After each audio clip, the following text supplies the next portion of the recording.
We did it. It's over. This is the last episode. Here's the thing. I know the title of the episode is All Requests Spectacular number 2, but I think you knew in your hearts that we were going to steal your money. You knew what you were getting into when you entered into the agreement. I haven't seen a single movie. Drew's never seen a movie. Period. In the first All Request, Drew just lied. And this I was reading notes that Scott passed me. This time we've dropped all pretense and are just straight up telling you we've never seen a movie. And never will. And never will. It's a dumb podcast and you're dumb for listening to it. All right, it's the worst year of our lives. I'm Scott, that's Drew. We have to be somewhat all business today because there's a lot to get through. And everybody complained about the 3-hour first half. Did they complain, or were they excited how much time we dedicated to each of their movies? I think they were like, Jesus Christ, 3 hours? God, I know I paid, but not for this. I didn't pay to have to listen to you for 3 hours. God damn it. We have already planned a mid-podcast lunch. We're going to record. We're going to take a pause with our pause. Yep. And then we're going to go get some snackies. Yeah. So be ready for that. And we will leave the recording on. You're going to get about 40 minutes of dead silence. Yeah. And then another 40 minutes of chewing. Yeah. And then back to the show. Jump back in. As if nothing happened. Yeah. I think that's fair. I don't know. Let's do Twitters. I'm at Not Scott Henson, so follow it, and I can almost guarantee you that you'll enjoy all the gay porn I'm retweeting currently. That's how Twitter works. And the same goes for Drew. That's how Twitter works. At Syrian Softpaws, thank you. Thank you. Thank you very much. I guess we got to do housekeeping. Lot going on today. This is stressful. I don't care for it, and Scott, I'm quitting the show. I would like to request that you please stop peeling that banana while looking at me. Drew found video. I didn't find video. It was fucking everywhere. Drew was sent a video. Drew filmed a video. I was filmed in a video. Drew was the subject of a video shot in the Ukrainian Hockey League. Yep, that's the one. I believe there was a dispute between was the guy Ukrainian? Yep. And a white Ukrainian. A white Ukrainian and an African American. Yep. That's what you call them, right? That's what you call a black American? You call African Americans American. When they're outside of America, that's what you have to call them. Yeah. I should stop saying them so much. There was some sort of kerfuffle, right? Because I hear people say kerfluffle, and I think that's wrong. Fuffle. There was some sort of kerfuffle between them. Kerfluffing is a completely different thing. That's when you suck the cum out of someone's butt. Yes. That's when you angels kiss a butt. Yeah. It's a classic felch. Anyway. Felch starring Chevy Chase? Yep. From the Dyslexic Film Society. The white Ukrainian, as sort of the capper on their argument, I think he won the argument with this, I would say. How to put it? Perfectly mimed peeling a banana at the black hockey player, which I think was racist. I think you shouldn't do that. You think? My stance, Drew, it was bad. Okay. Where do you stand? I know you often... I know I was the one in the video. I'm a Ukrainian hockey player, so I know I was the subject. You stand by your actions? I stand by my man. Would you like to give a fake forced apology? Oh, gee, I'm so sorry that I peeled a banana at him. I wish I had just mimed throwing a banana at him. Like in every soccer game that's ever happened there? Every soccer game. I think what is... Every soccer game that's ever happened, Italy and East.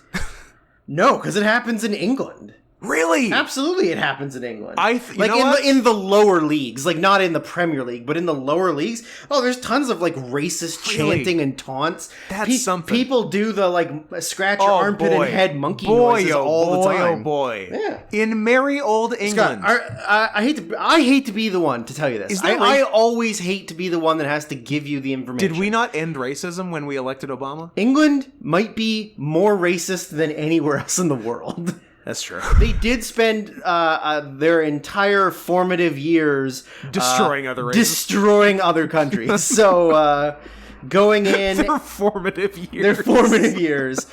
Teaching Indians how to speak the Queen's English. Because they loved spices. They love spices, and they love shooting tigers. Hey, Scott, you should go to India in the 1920s. I disagree. Oh. I have never been to India. I know you're trying to trap me again. I'm not. One of your classic... I'm not trying to trap you into admitting that you're from Bengal, but that you... From Bengal. That if you... Where are you from, Bengal? I'm trying to trick you into time traveling back to the 1920s. You're getting murdered. So that some big game hunter shoots and kills you. Mustachioed British man in the pith helmet. Van Pelt from Jumanji. 100% who I was picturing. Okay, good. Yeah, 100%. Van Pelt, that's the one. That's the one and only. You know what? Good TF movie. Bad animal choice? Yeah. Good TF. At least he had a full-on working tail. Yes! Like the tail was a integral part, and it worked. It worked. Yeah. He could pick things up. He could hang from things. Prehensile.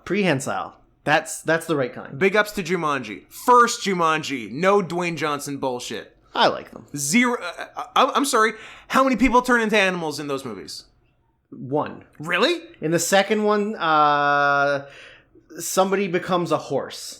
But there's no TF. Is it a poof? Yeah, it's a poof. Fuck off, then. Fuck all the way off. Speaking of TF, I'd like to pass on the information of a Twitter account that you should be following, Scott. If I'm not already. I don't know if you are, actually. I honestly don't even know how I stumbled across it. I believe it's called... something. This is always a good thing to look Great up radio. On the radio. Great radio. Coming soon, we'll be talking about the contest. So get ready for that once Drew finishes his... I don't think I actually know the words to it. I'm going to have to get back to you on this during our break. Make a note. In the middle. I believe the name... I don't know what the Twitter handle is yet. I'm going to have to find it. But it is definitely So You Like TF. Oh, okay. And then it's just clips Guess from... what? I do. Oh, okay, there you go. It's just clips... No, don't follow it. I'm answering the question. You do like yes, it. I do like it. Of course, that's not even a real question. I believe it's just clips from movies and anime and television of people TFing. Sick. And I will find you the correct Twitter handle to give them a shout out. It's a cliffhanger for post lunch. That's what will start off the second half of this podcast. I like it. Is me screaming the Twitter handle. It would be wild if that person listened to the podcast. That'd be sick. And they lost their minds that I'm going to give them a shout out. That would be awesome. But yeah, I got to find the actual name for it. We may tweet at them, even if they're not listening. We might. Anyways. We like what you're doing. Okay, let's talk about the secret message that took place from the days March 11th, 2021. We're talking MMXXI to just last week, September 27th, also 2021. We did not cross years or streams, as is tradition. Never cross streams. So, we told you letter by letter for 6.5 months that 1, Israel are the bad guys, 2, Ted Cruz is the Zodiac, and 3, kisses next season. So before we get into the content of the message, shout out to the 2 winners of the contest. Firstly, to our boy, current Twitter handle, Black Scott Henson. Former Raw Dogs podcast. Probably still Raw Dogs podcast, but if more so, Black Scott Henson. And secondly, to Dionite, which I think your maybe Twitch handle was Dionite with 2 E's at the end, and I used to pronounce it Dionite. Which was me getting too fancy. That's something that you do quite often. I have. You're too fancy for your own good. Oft been accused of being too fancy. For example, like when I say oft instead of often. That's not. I need to pay for my parking right now. Hold the fuck on. God damn it! If I get my second ticket in a row, fuck every time. Fuck. Motherfuck. Smoking weed, drinking beers, doing coke. Fuck. God damn it. I can't believe. Did you at least have the app? Was the app at least open? Shut up. All right. No. As last time, Scott had the app open on his phone. I opened it like as I was exiting my car, and I'm like, I'll do it as soon as I enter Drew's domicile. And then didn't, and what then happened? Got a ticket for $700 or $40, but still. Many hours. How many parking tickets is that for you? 300 in my life? Yeah. Easily. Yeah. But I'm still so far ahead of the game had I paid for every time I parked.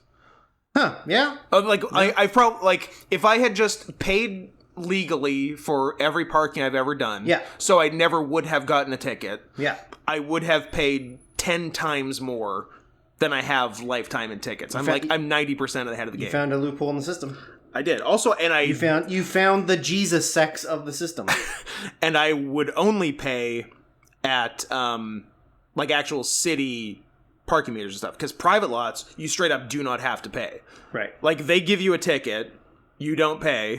They send it to collections, you don't pay. You don't have to pay. The end. Nothing happens. It doesn't affect your credit. There you go. It's not like they have no recourse. So shout out to private parking lots. It's free parking. Park there. I wish the app told you if you had already gotten a ticket. Oh. Because if I've already gotten one, I don't want to pay another $4 right now. But I'm going to.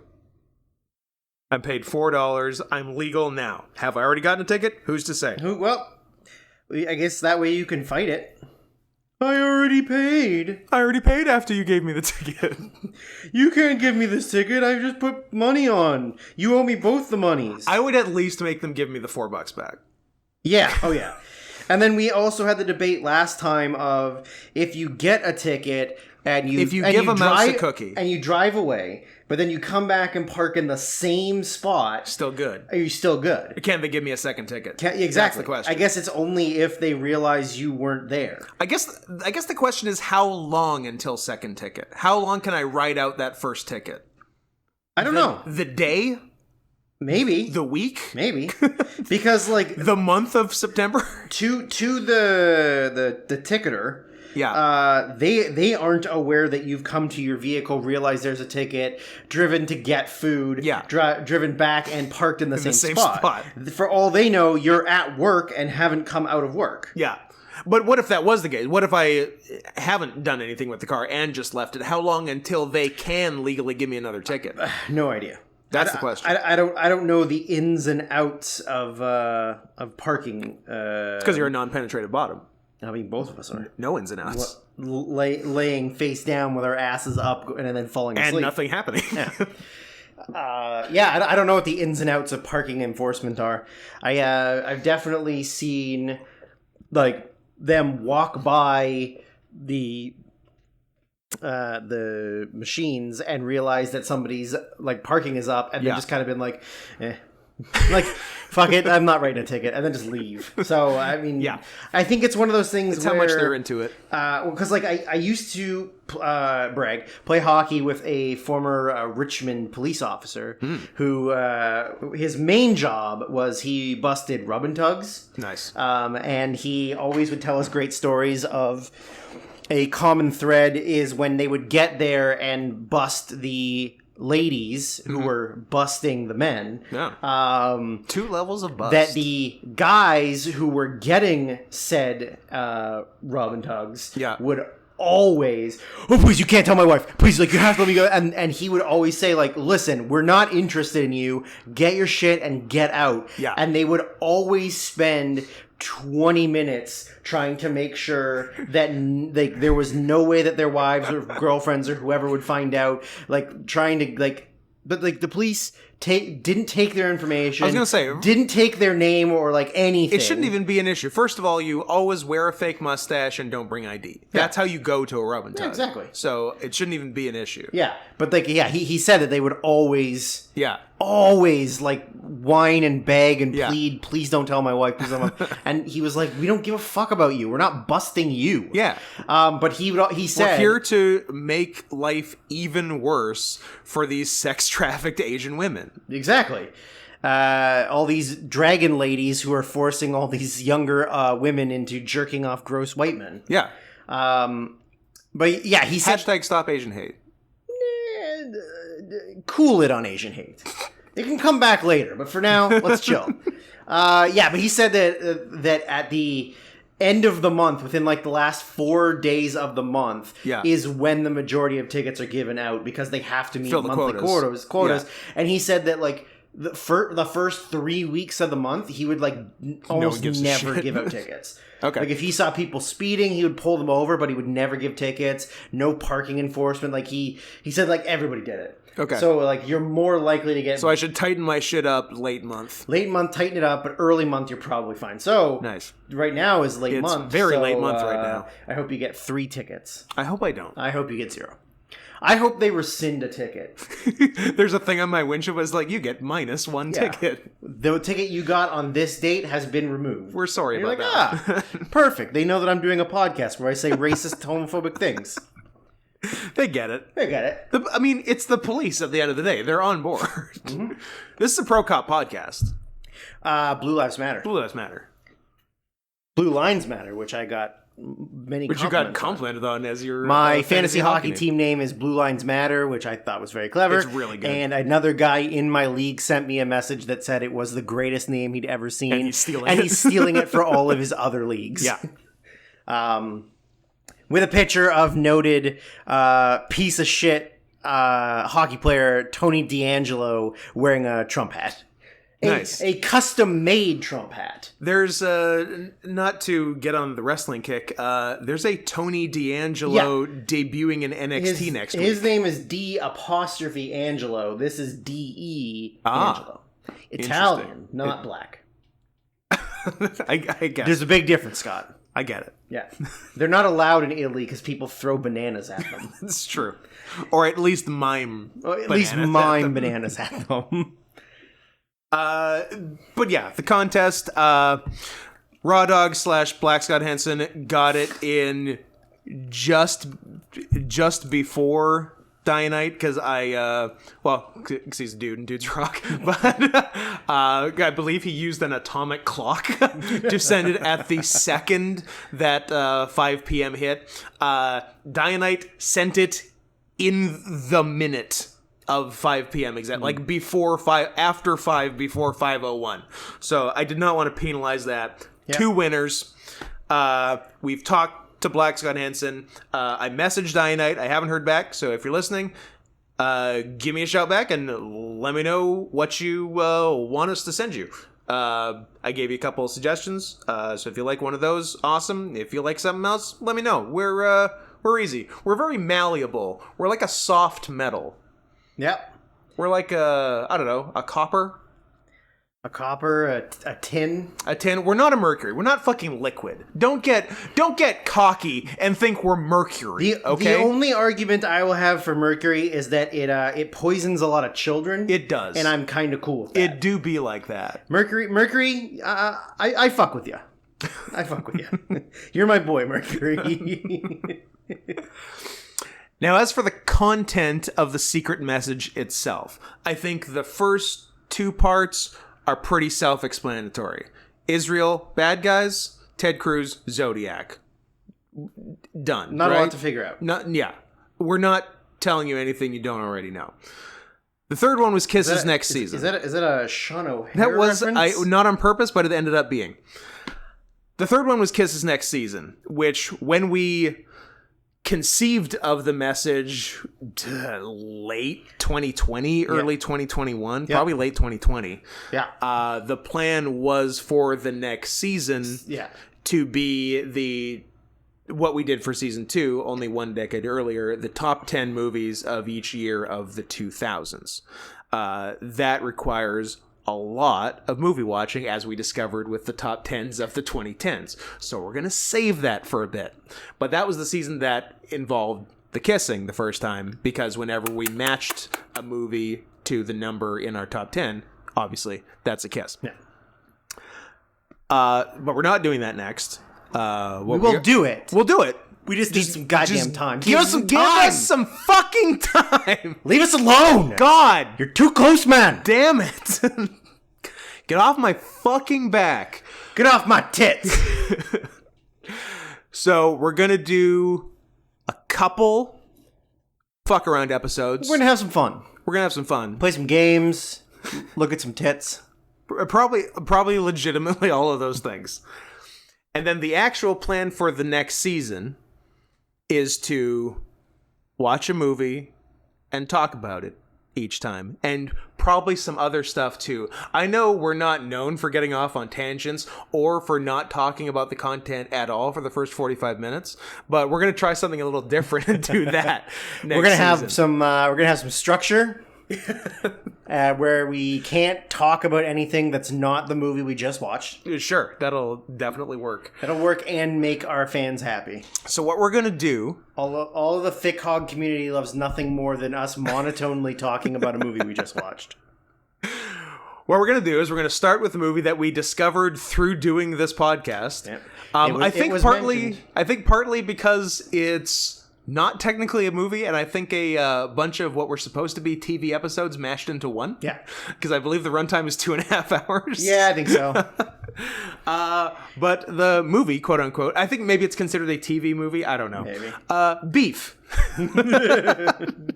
Which appears to be a People's Court style show that takes place in a butcher shop where Christopher Maloney is the judge. And all of the plaintiffs and defendants are every comedian we know. So it looked really fun. So we're going to do that. And then what's interesting is the next week, we're just going to do it again. It's going to be 52 episodes of beef. Beef. What do you think about that? Guys, it's beef season. The season of beef. Season of beef. So what we're going to do after the first beef is we're going to do a movie by featuring an actor who's in Beef. Yeah. And then the week after that, we're going to do a movie by the director of that movie.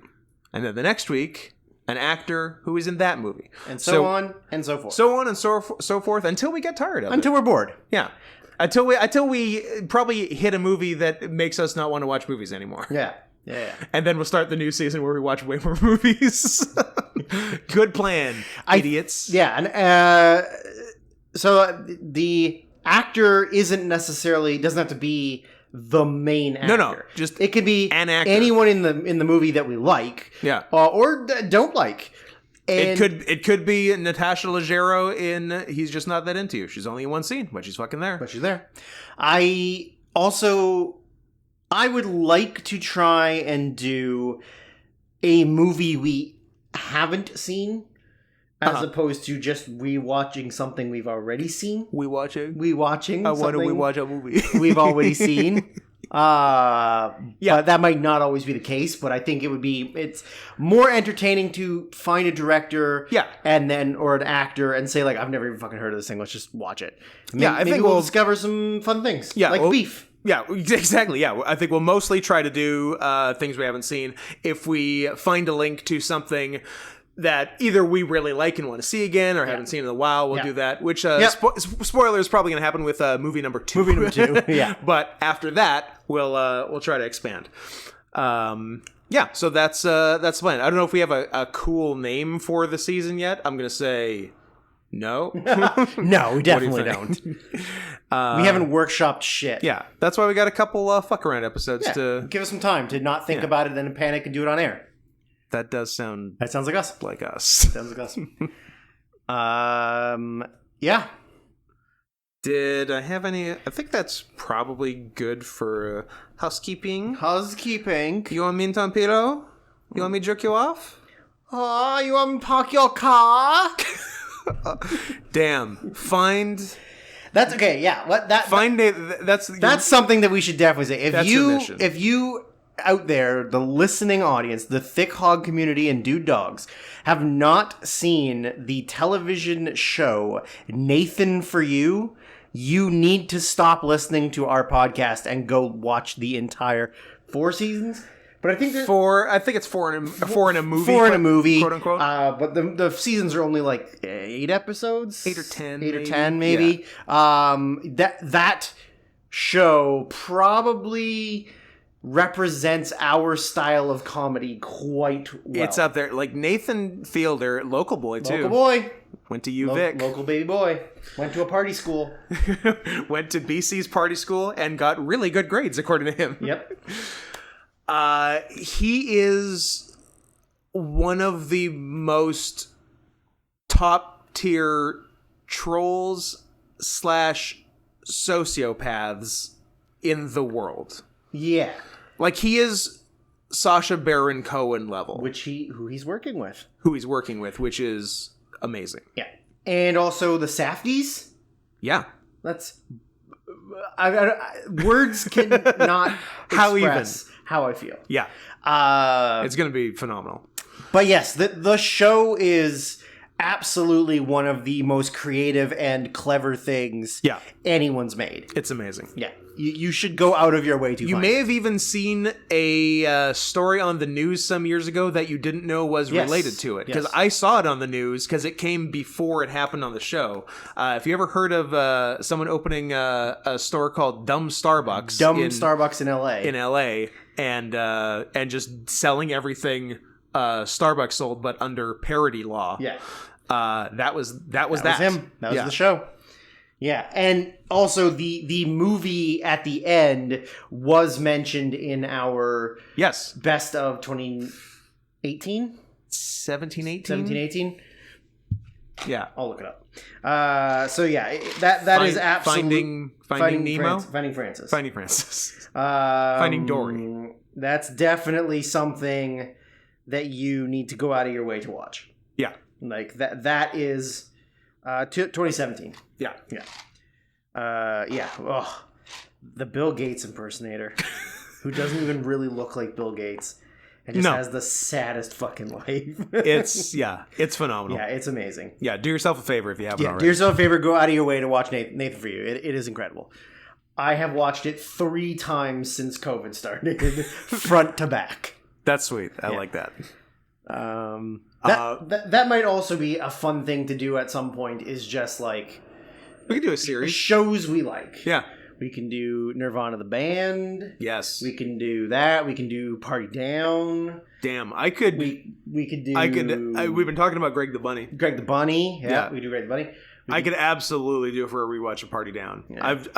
I've done Veronica Mars recently enough as far as Rob Thomas shows. Thomas. Not that one, the other one. Not that one, the other one. Not that one, or in my case, that one, the other one. Is Party Down, Veronica Mars, Rob Thomas your third Rob Thomas? Well, there is another Rob Thomas. Yeah, but where do they rank? Let's see. Matchbox 21. No, it's Matchbox 20. Sorry, Matchbox 20 is number 1. You're thinking of 21 Pilots. But I want it 20, not 20 written out. That's bullshit. Yeah. Don't they write it out? I think it's both. I think it used to be one, and now it's the other. Like when Panic at the Disco took the exclamation mark away from because they didn't want you to panic. Panic! No. It's just Panic at the Disco. Panic at the Disco. It's cool. Well, you sounded so Woody Allen saying it like that. I don't know why. That Rob Thomas, and then there's a hockey player. Of course, there's on a the hockey St. player. Louis Blues who I'm hoping to draft in my fantasy hockey pool tonight. Named Rob Thomas. So perhaps Robert Thomas, but Robert. Future member of Blue Lines Matter. Future member of Blue Lines Matter. Yeah. Excellent. Robert Thomas. Hopefully, I'm looking forward to it. Fingers crossed. Fingers crossed for Rob Thomas. Fingers crossed. And then Veronica Mars creator, because I'm not that big in Veronica Mars. I think it's fine. And also, Kristen Bell married somebody much funnier and much more handsome That's than you. not true. He sucks. No, he's much funnier and way more handsome than you. Hosting dumb game shows together Doesn't now. Matter. It's disgusting. Doesn't matter. He's more handsome than you, and he's funnier than you. He's dragging her down. No. He's elevating her. She's punching up. Oh my god! How could you? At this time of day, at this time of year, located entirely in your apartment? Yeah. How could you say that? Because I want you to be hurt inside. What else? Oh my god! He did the reboot of 90210. Rob Thomas. Yeah. Huh. And then he also did. I'm kind of in at Veronica Mars and out at Party Down. Yeah, he also did iZombie. Good for him. And he's currently working on the Lost Boys TV show. Is Kiefer in it? No. Oh. How would Kiefer be in it? Wasn't he in the original? Yeah, but he's not going to do dumb... Now he's a lost... CW shows or whatever the fuck it is. Now he's a lost man. He is a lost man. He can be their boss. No, they got to get Rob... What's the hierarchy of the lost boys? Yeah, they got to get Rob Lowe from the second one. Rob Lowe. All right, we need to get into this. We do. I know this is going to be a long one. 2 quick pieces of news I was given, both pertinent to things we talked about on the show. Yeah, number 1, absolutely paused up. So I guess 3 pieces. So that's the first one. Number 2, we were talking about late 90s CanCon and Our Lady Peace specifically, and their recent album Spiritual Machines 2. Yeah. Was brought to my attention by our boy Bone Dog's wife. That Huh? I'm just opening my mouth. Okay, I'm ready for insertion of this information. That on the album there is a song that they do with Pussy Riot. Okay, and then the next song on the album is called Holes. That is not an accident. They knew exactly what they were doing. Nice. So I wanted to get that out there. Important news number 3. The movie, are you familiar with a little movie starring Al Pacino drew called Cruising? I'm familiar. 1981's Cruising. I'm familiar. Well, I was given some new information by a friend of the show, Zeus McFly. Okay, friend is a loose term. He's been on the show once, a while ago, but he was on. That is true. That 40 minutes of Cruising were edited out to avoid an X rating. Oh! And I believe destroyed. Sad. Send tweet. Send tweet. That gives you the context for the punch of the black guy punch. He's also undercover, but much deeper undercover, if you catch my drift, than Al Pacino. And also there's a number of scenes where... Is there Caligula level fisting? I don't know if there's Caligula level fisting, but there's scenes where like you get more context for like the places he goes, and like he goes and talks to the owner of the club, but the reason that scene's not in is because the owner is getting blown the entire time they have the conversation. Nice. And I think the hanky code scene is longer. I think they spell out, because I think someone later in the movie is like wearing a yellow handkerchief in their pocket, which those in the know already know is clearly water sports. Those who want to know. Yeah. But I guess they go through it and spell it out for you when he's does he go hanky shopping? He goes into like a corner store and they have the hankies. Yeah. And it's quick he's like thing. Looking him out, and the guy's like, "Oh, I didn't realize you were into shit." Yeah, you want somebody to poop on your chest? I think that's longer. Yeah. So, basically what I'm saying is release the Snyder cut of release Cruising. The Snyder cut of Cruising. Yeah, yeah, I agree. That was the news of the day. News of the day. So I guess we should get into movies. A movie. Also a movie. No, it's news of the world, but oh yeah, Tom Hanks? Remains of the day. Right. Mashup. Shared universe. Hey, okay. not to get off on a tangent, but very, very quickly, did you realize that apparently, Queen of the Damned is a sequel to Interview with the Vampire? And Stuart Townsend is playing the same character as Tom Cruise? Oh. I don't know if I knew that. I knew it's Anne Rice vampire shit. Yeah. But beyond that, I didn't know specifically. That's crazy. Interesting. That's crazy. Don't worry. Tom Cruise won't come up later in the podcast. They don't even seem like similar movies. Like Priscilla, Queen of the Damned, that Australian movie. Oh, now I want that. Right? A vampire in the desert. Yep. Who's also a drag queen. Mm-hmm. I like it. Pretty good. Dracula drag queen. I like it. Gotta be played by Hugh Jackman. Well, yeah, I mean, if you're gonna make a movie about a gay man in Australia, yeah, it's got to be Hugh Jackman. Look no further than huge jacked man, Jack Human, or Jack Human. Nothing like marrying a random chunky chick while also being one of the highest paid actors in Hollywood, and fucking hot, and fucking ripped to shit. Yeah. And just like, nope, we met before I was famous, and I'm definitely in love with her, and we have sex every night. Can't stop getting it wet. Pussy fingers. All right, movies. What did I say? Movies starring Hugh Jackman. Go. Movie 43. That's the only one. The only one you need. So we want to start with the two movies by people who only requested one movie and didn't get it last time. On the first one. On number one. So we're going to start with Congasms. There's Something About Mary from 1998, and then go to Cats and Dogs, 2001, from Antifa Catboy. One we enjoyed more than the other. One is really good, and there's two. And the other is Cats and Dogs. Yeah. Something About Mary. It had been a while since I've seen Something About Mary. It's been. But in my head, it's always been like a top comedy. Like a classic of its time. I think, I don't know where it ranks in like all-time comedies, but like it's top 20.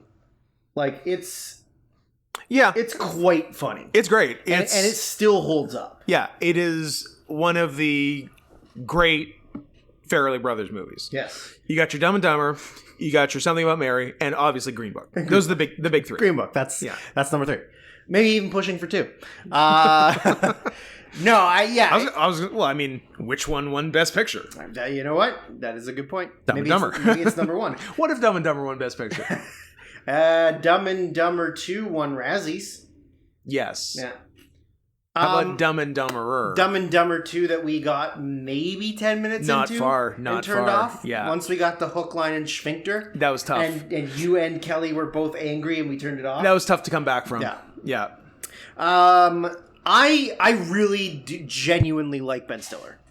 I think I do too. I think Ben Stiller is very funny, and he's only probably made a couple movies that were duds. I mean, Zoolander 2 is really bad. Zoolander 1 is great, though. Zoolander 1 is great. But yeah, I mean, he's really...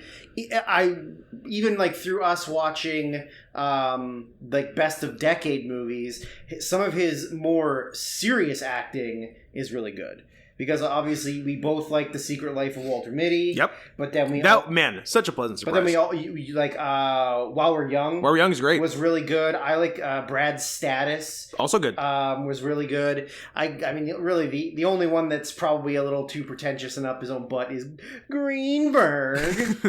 But yeah, I genuinely really like him. I think he's in a lot of good stuff. He's in a lot of really good stuff. And like it's mostly comedy or comedy related, but it's like two different kinds. He's like in very silly stuff and like While We're Young, which is not much more understated. It's a different comedy. Like he can do both. Yeah, he can do broad and low key and just ridiculous. Yeah, yeah. I think this movie like still really holds up as far as the comedy. The like trying to check out Cameron Diaz's tits and then getting the like the grandma mom's like saggy runny egg boobs is still really funny. Yeah, pre Mae Young. Yeah. However, this movie absolutely has the thing I probably quoted the most in high school that got me in the most trouble. Have you seen my baseball? Have you seen my baseball?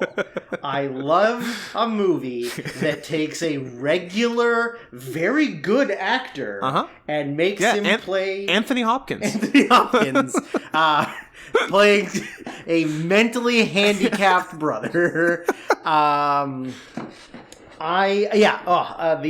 The balls it takes, pun intended, to be a grown man who is fully developed and having to play an autistic man. In a comedy movie. Yeah. Because playing an autistic person in a serious drama is one thing. But literally, like, cupping your ears and getting violent when anyone touches you. Yep. And looking for your baseball. Looking for that baseball. One of the best things. Like, side comedy gag things in a comedy movie. And I used to get I used to get in so much trouble in high school for saying, like... Have you seen my baseball? And then they'd be like, you cannot say that. And I'm like, I'm sorry, but I want to know if you've seen my baseball. Yeah. But yeah, that and like the zipper fly gag is still like really funny. Yeah, like, we got a bleeder. Yeah. Hair cum, obviously, the most famous thing. Hair cum, of course, yeah. And also, like, Cameron Diaz, like, what a fucking babe. Such a babe. Like, such a babe. She's great here. Yeah, she's great. And the fact that Ben doesn't even get top billing. Yeah. It's fucking Matt Dillon. Matt Dillon gets top billing is really weird. With them chompers. them chompers. And his ugly-ass brother. I like big white teeth. Yeah. But yeah, Brett Favre appearance and Chris Elliott. Yeah, it really does hold up. Chris Elliott's an underrated, all-time hilarious guy. Yeah, he is. He's really funny. Yeah. Take my hand. You gotta take my little hand. Have you seen his probably like the most recent thing he did regularly? The Western thing. Yeah, his Adult Swim show, Eagle Heart. I saw an episode, maybe. Very funny. Yeah. I really should have kept on It's him, Brett Gelman. Oh, and I love Brett Gelman. I can picture the woman, but it's not... Susie Essman. It is not. She's a redhead. Amber... Thiessen. Tiffany Amber Thiessen. Is she an Amber? Is she an Amber who is neither Heard nor a Tamblyn? Maybe it is Amber Tamblyn. No. Although they might be in the same... Shared universe. The Amberverse? The Amberverse. Which is those three bitches and just strippers, basically. Yeah. Yeah. Give me all... What I like about you, and which is what I like is I like to hug and kiss you. A myriad of things. But I think the thing I like most is how good you are at looking stuff up. No, I'm just doing it at my own pace. Or are you just sending emails? Maria Thayer? Maria Thayer! Not quite an Amber. She's good. Not quite. Pretty close, but not quite. I'm going to call it a win. Yeah, I think I saw an episode and I enjoyed it. I really should have stuck with it. Yeah, funny show. I wonder if it's... what channel was it on? It was on Adult Swim, so it's probably on HBO Max. Which we don't have. But we might get HBO. Yeah. Yeah, maybe it's on HBO Demand, hopefully. I'll check it out. Or some kind of crave. Yeah. But yeah, this one, yeah, I'm glad that this got picked because I hadn't seen it in a really long time. Yeah. And I still laughed at, like, pretty much everything. Yeah, I laughed at a number of things. I wrote just 2 lines down word for word. One I remember. One I don't remember who said it to who. But the first one was highway rest stops are the bathhouses of the 90s for many, many, many gay men. That sounds like a Matt Dillon line. I think that might have been the cop to Ben Stiller. Maybe. Yeah. But the one I don't remember who said it was, and God, just reading it's a very funny line. When you smoke a cigar, do you ever pretend it has balls? That might have been a Dylan. That might have been a Dylan. That also sounds like a Dylan. Yeah. And but Matt Dillon's best line I think to Cameron at the driving range was I work with retards. And she's like, should you call them that? What else did Lee Evans, the guy who played Tucker, he really looks like a monkey. And I can say that because he's white. I can say that. Walking a thin line there, Henson. You can say white people look like monkeys. I guess. We all did come from monkeys. Yeah.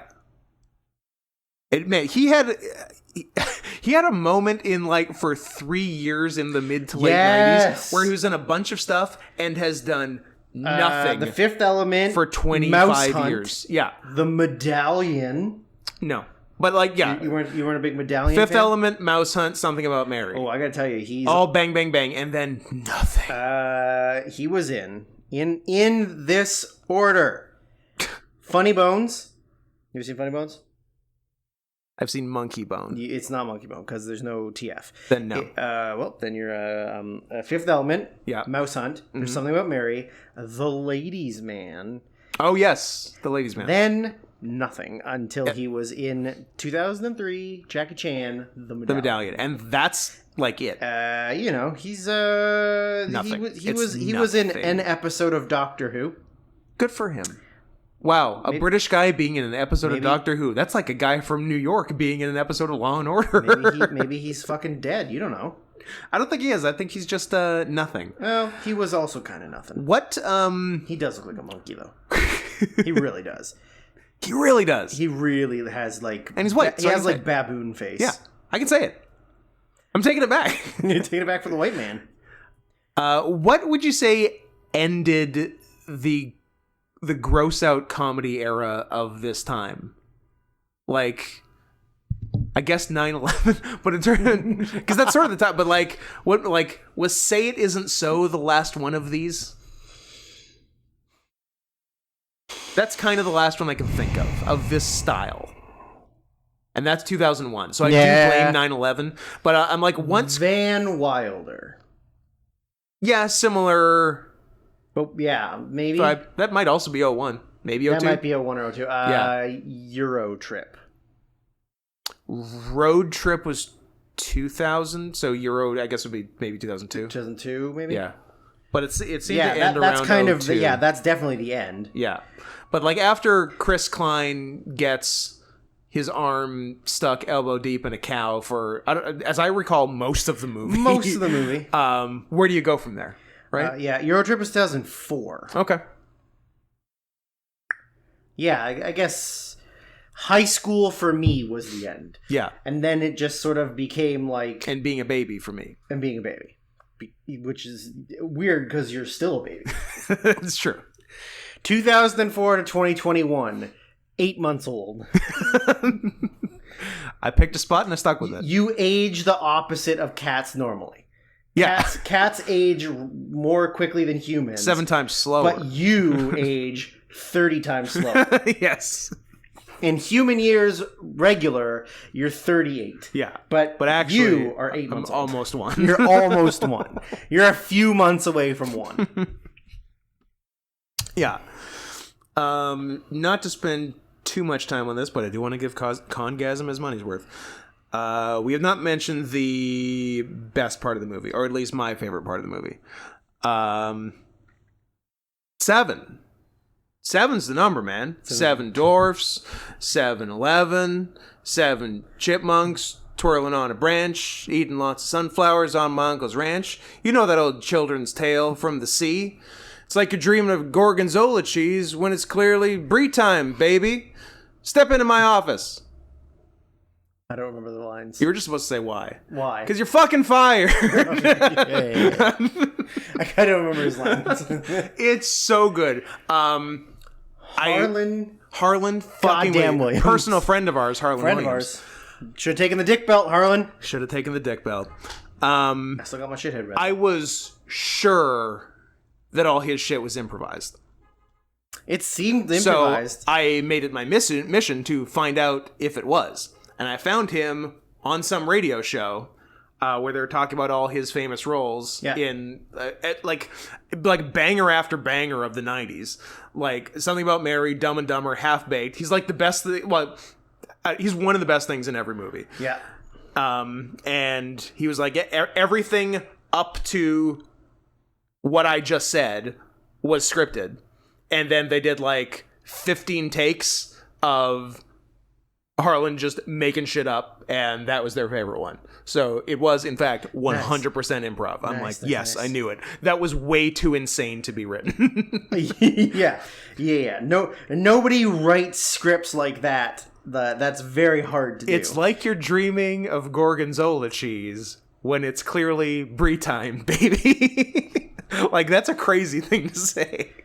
You didn't even mention the best one. What that Harlan said? Yeah. No, the best one that he's in. Oh, Big Money Hustlers? No. Look, I've named all the good ones. You've not named the good one. You are so far from naming the good one. What's a Harlan Williams? I mean, there's plenty. He's got tons of like comedy cameos like that. But what am I missing? The best one is Sorority Boys. I actually haven't seen Sorority Boys. Or Boys. also his only starring role in Rocket Man. Rocket Man. When he gets to space and freaks out. Yes. That's a highlight. Yeah. It is cool. He got to star in a movie. He got to star in one movie, and then they were like, okay, we lost $10 billion. You do cameos now. You just get to be one scene. You just get to be the best scene. Silly shit. You just get to be the best scene in every comedy now. Mm-hmm. I know it's quite a downgrade, but you'll be okay. You will be okay. But yeah, it's so good. That's it. That's all you got. It's over. Cats and Dogs, 2001. Antifa Catboy. Fuck you. Fuck you, Antifa Catboy. What's your fucking problem?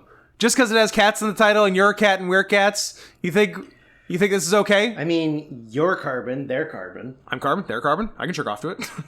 Yeah, I will say this, and I've said it for years.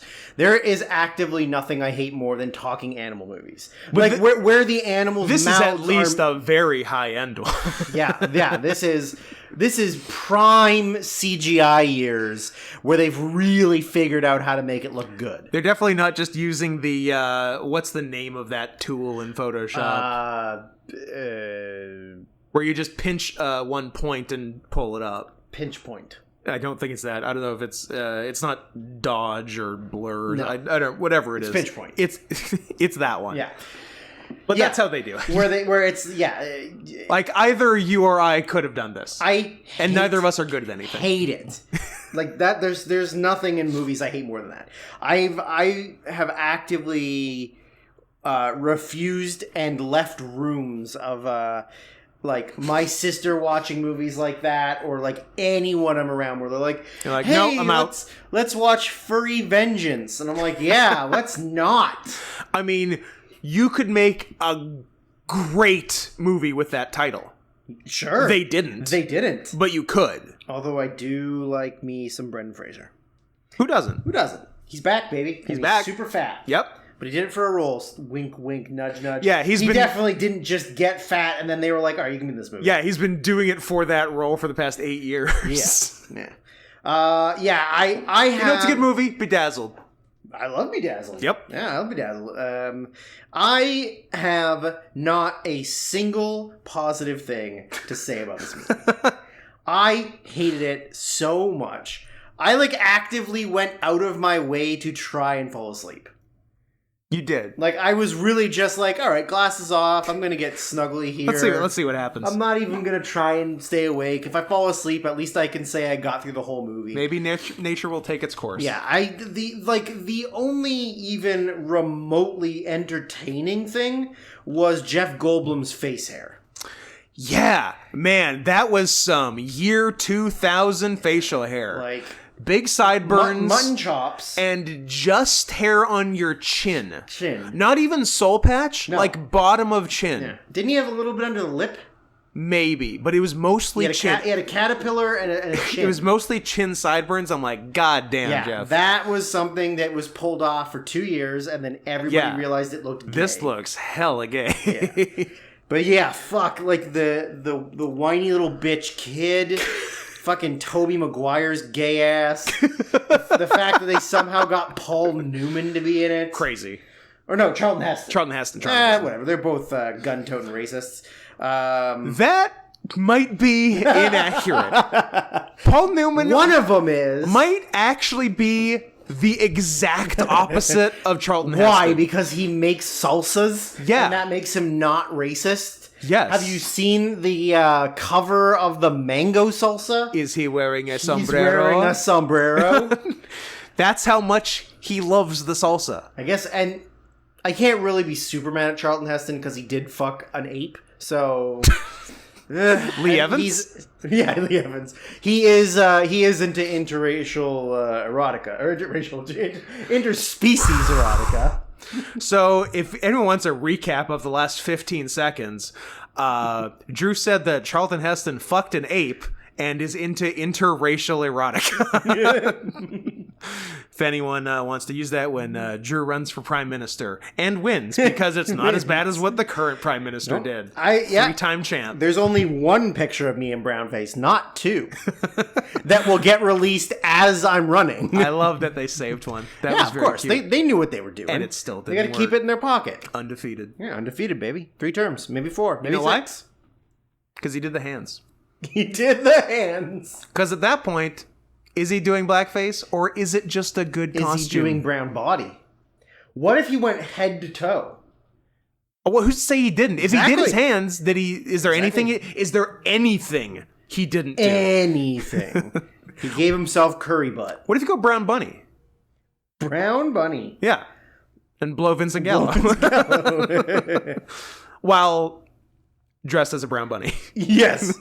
So it's a combination of Brown Bunny and The Shining. Yeah. But like a nicer version of both. Yes. Yeah. Yeah. Anyways, fuck you for making. I got an issue with the like inciting incident of this movie. Like a dog gets taken by a van full of cats. Yeah. And then the dogs describe him as catnapped. Catnapped! That's not how napping works. When you're kidnapped, a kid doesn't steal you. You're the kid who's napped. Yes. He was fucking dog napped. He was dog napped. Come on, movie. Mm-hmm. What are you doing? I wish my notes hadn't been deleted off my phone so that I could remember the fact that the one thing in this movie that you and I both enjoyed was that in the storied history of cats versus dogs, it was revealed that in ancient Egypt, cats owned slaves. Yes. Yeah. That was the highlight. Yeah. Cats were above humans, and humans were their slaves. Yes. Which is pretty sick. But only the colored ones. And then, I guess, humans got their dog buddies to rise up with them and overthrow the cats. Yes. Now, how fucking dumb are the dogs that they helped get rid of the cats and then were just like, we'll be sidekicks. Yeah. Like, that's what they said. They're happy to be. Like, we literally just took our place rightfully by their side. We removed the cats. You cowards. And the only reason the cats are gone is because of us. Yeah. But we don't want to be in charge. No. We just kind of want to be secondary. Bunch of fucking betas. You fucking bitches. You idiots. You're as dumb as a dog. And you know what? Yeah. Dumbass dogs. Yeah. You could have been in charge. You could have had it. You could have been nodding every woman. And instead, you're laying around eating scraps off the floor, you idiots. And only nodding white women. Only nodding cannibal cupcakes. You could have had your choice of everyone, but now you're limited. Everyone. All females. There was classic Chinese racism in the movie. Yeah. With Siamese cats. Siamese cats voiced by a white guy. Yeah. A classic. Of course. There was one of 2 kinds of scenes that is uncomfortable for me. I'm sure uncomfortable for both parties filming it, uncomfortable for the people filming it, but it's in a ton of movies. A kid getting tickled by someone pretending to be his mom. It's not his real mom. It's a fucking actress. And also the kissing of kids. Oh, yeah. I definitely have a strong opinion on kissing children that aren't your children. First of all, you shouldn't be kissing your real parents on the lips, let alone fucking... Yeah, that is weird. Let alone fuck just some woman on a movie set. Yeah, I don't think I... Yeah, I don't... Unless I, obviously when I'm much younger and aren't forming memories. Yeah. I never kissed my parents on the mouth, like... ever. No. Also because my father never kissed me. I was going to say, I can't see your dad being a big kisser. No. But I don't remember them kissing me ever, and I think it's really weird to let some random stranger kiss your kid. My mother avoided all physical contact. Sorry, that's a news radio line from Phil Hartman that I really like.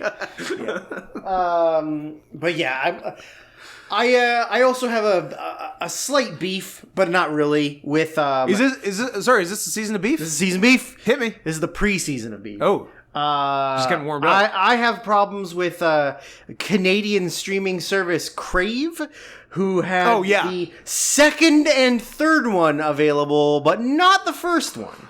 What the fuck? So the second one is, I believe, 2010s. That's right, 9 years later. The Revenge of Kitty Galore. Right, as everyone was asking and I don't know what the third one is, but I feel like they join forces and fight like... Fire and Rescue. It's not Fire and Rescue. It's Fire and Rescue. Planes 2. But I'm pretty sure the third one, they team up and fight, I don't know, ostriches. Oh. Or something. I couldn't tell, but I feel like it's a team up. It's like an X2 X-Men Cats United. and Dogs 3 Paws Unite. Paws. Yeah, I knew there was United. Yeah. What do they fight? Does it say? I'm interested. Birds, scaly, avians, scalies. Oh, if it's scaly, Scott, I'm burning this house down or apartment down. When a supervillain parrot discovers a way to manipulate wireless frequencies that only dogs and cats can hear. Dirty fucking avians. Fucking avians. You're almost as bad as scalies. You evolved from scalies. Don't act like you didn't. Don't act like you didn't. Oh! Dinosaurs had feathers, bitches. The bad guy voice? Charlton Heston. George Lopez. Oh, George Lopez. It also has Max Jewfield from that other thing we watched. Well, that's his name. That's his legal government name. Norman Jewison. What did we watch him in that we were talking about him? New Girl? No. Yeah, New Girl. But also, didn't we watch another movie for this that he was in or something? His new show with Cedric the Entertainer? The Neighborhood? The Neighborhood? It's not new, Scott. It's been out for like 5 seasons. Jesus Christ. He was in something, though. Yeah. Yeah, that we watched. I agree. And then I agree that he was in something. And then we had a long, racist, anti-Semitic talk. I don't remember that part, but I'll take your word for it. I believe you do remember it because you initiated it. You were like, hey, let's talk about... Anyways. This movie had one good line. I don't remember it. It was the dog expressing surprise or, some sort of strong emotion and going, son of my mom. Because it's son of a bitch. It's funny. Your mom's a bitch. Funny joke. Funny joke. It's bigger than a normal hat. So it's funny. It's funny. Better backstage. I think that's it. All right, moving on. The Exorcist 3. Scott, have you seen The Exorcist 1? I've seen The Exorcist 1. I have not seen The Exorcist 2. You don't need to. Because I heard it was dog shit. Exorcist 2, The Heretic. Thank you. Pardon me. It's shit. 1 obviously is like one of the greatest horror movies of all time. But Exorcist 3 is actually very good. Exorcist 3, 1990. Recommended by Eve. Thank you for that. It was, it's good. It's good. Yeah, it definitely makes up for the fact that the second one is complete dog shit. Seemed like an apology for 2. Is 2 a direct sequel to 1 or not related? 2 is sort of a direct sequel. It has what the fuck is her name? Linda Bush. Hamilton. Wonder Woman. Linda Blair. Linda Blair. God damn it.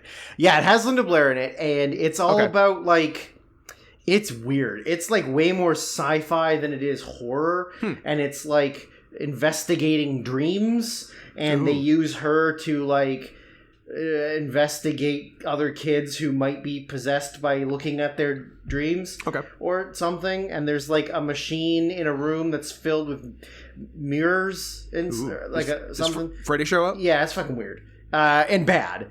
Yeah. But this one is actually like a really, really well done for being a horror movie made in the early 90s, because most of them are pretty bad.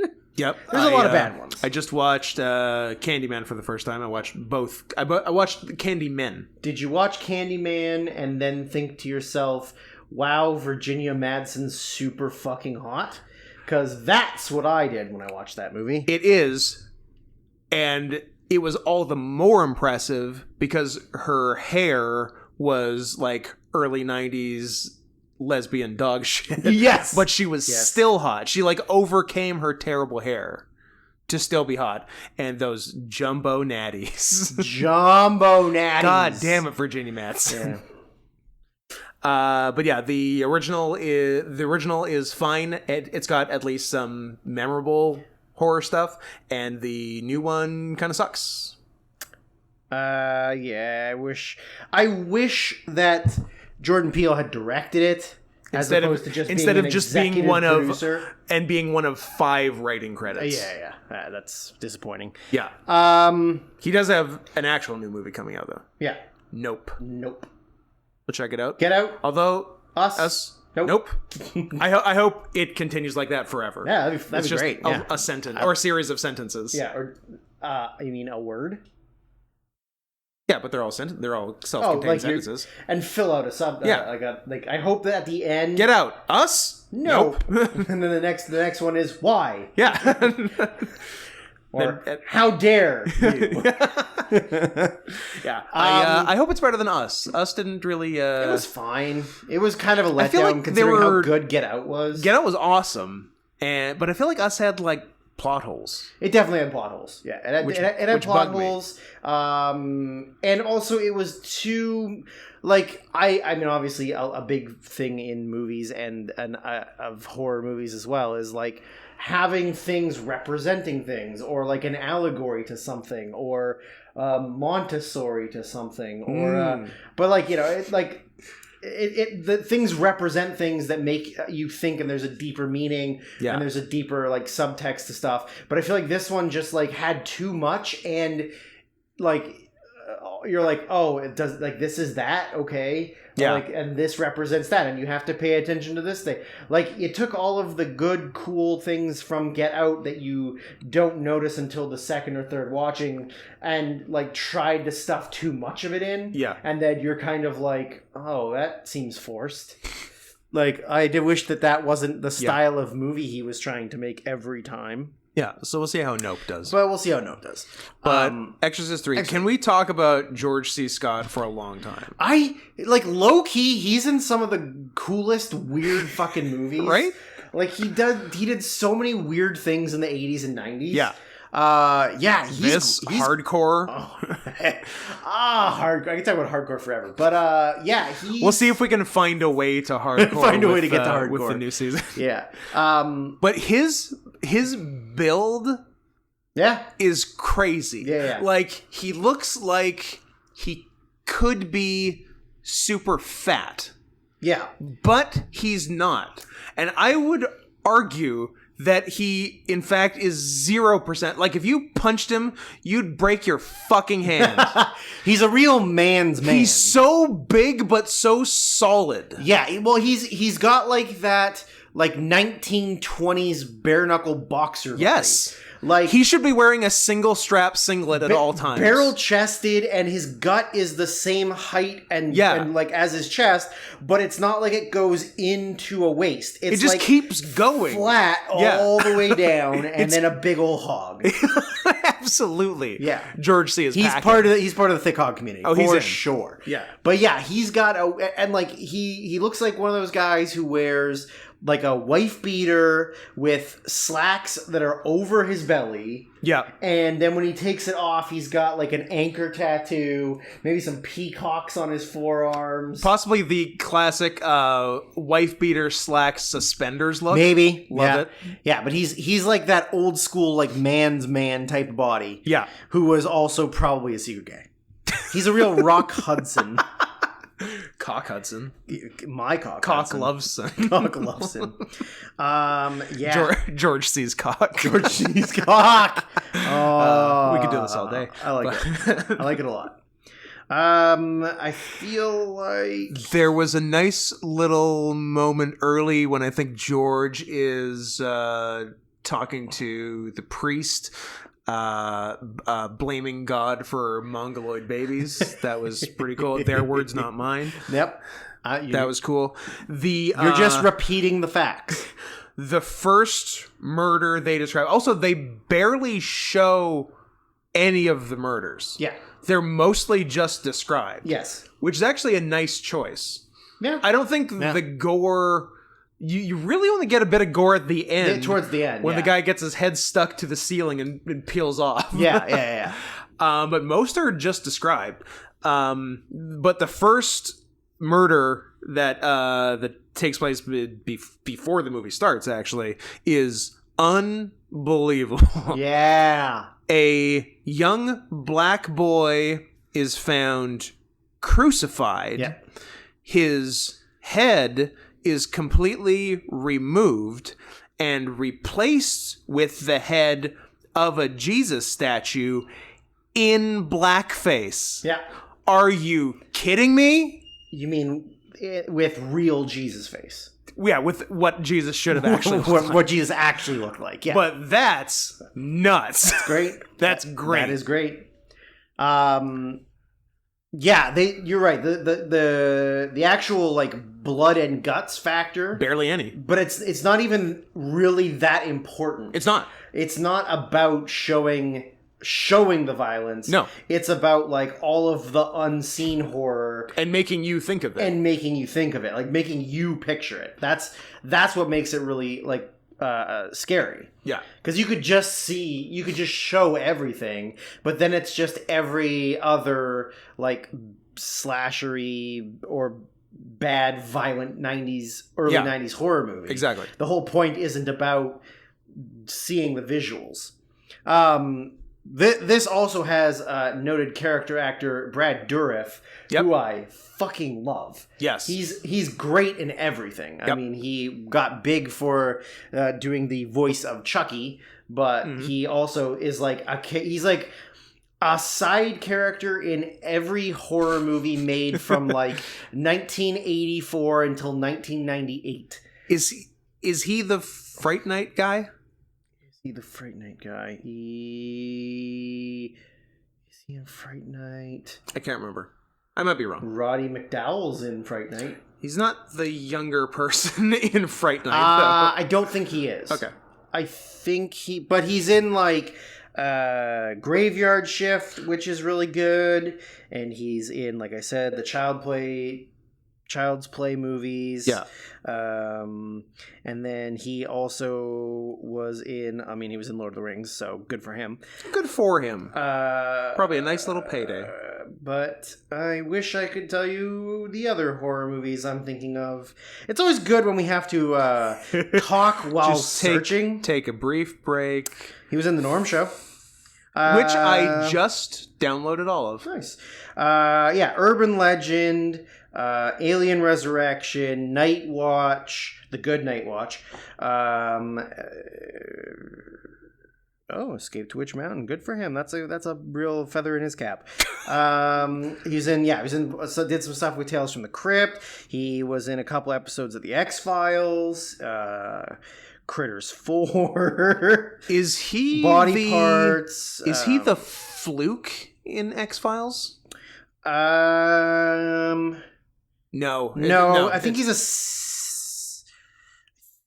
snake. He's a slippery snake. I think he's a guy. I think he gets abducted Okay. I feel like he's one of the crazy guys who gets abducted, and then, and he's in like 2 or 3 episodes in like season 3, 4, 3. Mm-hmm. But yeah, I love him. He's such a good character. He's got such a like unique look. Yeah, and he's really good at facial expressions. He was great for this. He's got big old bug eyes. Yep. And he's also kind of ugly, so it really works in his favor to be in a bunch of horror movies. Yeah, that he's off-putting. But I think for me, like, so I'd never seen. I mean, I didn't watch this for the podcast. I had already seen it, but I hadn't seen it until probably like 2018. Okay. And the only thing I knew about it was one clip of like what in theory is maybe the first, and in my opinion, maybe only my opinion, like good. One of the best jump scares it's ever, because it's so completely unexpected. Good, and it's different than other jump scares. Yeah, because the camera is not like far wide shot. Yeah, it's looking down the hallway of the asylum or the hospital. Yeah. And it's the nurse at night. She hears a noise. And so she gets up from the nurse's station and kind of goes to the door. And it's very patient and takes its time. Yeah, like she's walking very quietly. It's not like she's in a panic. She's literally just like doing her job. Yeah. And she like looks in a door. She kind of looks around. There's nothing. She opens the first door like right at the front, looks in, like doesn't see anything. Yeah. She turns away and it like, it looks like she closes the door. But the door doesn't close, and just from out of nowhere with hedge clippers, just right into the back of her head, into the next room, like across the hallway. And it's like got this really high pitched like violin noise. Yeah, like it's a psycho-type noise of just like out of nowhere, just very loud, very quick, out of frame, and then that's it. Yeah. And like, if you, because like I had seen the clip in like compilations of like I hadn't before, so horror stuff or whatever, but seeing it in the movie, like, and then like, and when that happens, it immediately goes back to calm. Yes, like it just goes back to the long shot of the hallway. Yep. There's no screaming, there's no blood. Yep. There's nobody running out to investigate anything. It just goes right back to the shot of the hallway. Yeah, and that's like I think. Really underrated, iconic shot in horror. Great. Because it's not a movie that a lot of people have seen. And I think also horror sequels are usually very bad. Yeah, like there are exceptions. Most things 3. 3, yeah. Are not most great. Things 3, even most things 2 are usually very bad. Obviously, there's exceptions. The Hangover. The Hangover 3, is the best one. I mean, Jaws 2 is really good. Aliens is really good. Jaws 4 is Jaws better. 4 The Revenge is also really good. But yeah, it's really underappreciated, and I'm sure there's a lot of non-horror fans that probably don't even know there's an Exorcist 3. Yeah. Or that there's an Exorcist The Beginning, I believe. Yeah. That is in the early aughts and is based in Africa, I think. Weird. I think somebody goes to investigate a possession somewhere. I think maybe Stellan Skarsgård's in it. And the Stellar Skateboard. And the only thing I remember about it is don't go to Africa to investigate possessions. If you're gonna go to Africa, double rap. I think I don't know why I'm screaming into the microphone. I think there's a scene where it's 2004. It is Stellan Skarsgård. Nice. And there's a scene where I think he's out at night and he gets attacked by a pack of wild dogs, I think is literally the only thing I remember about it. Do they have sex with him? They do not. Years before he helped save Regan McNeil's soul, he first encounters the demon in East Africa. Oh, so Stellan Skarsgård is playing younger Max von Sydow. Yes. Yeah. Okay. And I like that casting. Oh, and it's directed by Rennie Harlan. Oh. Okay. Weird.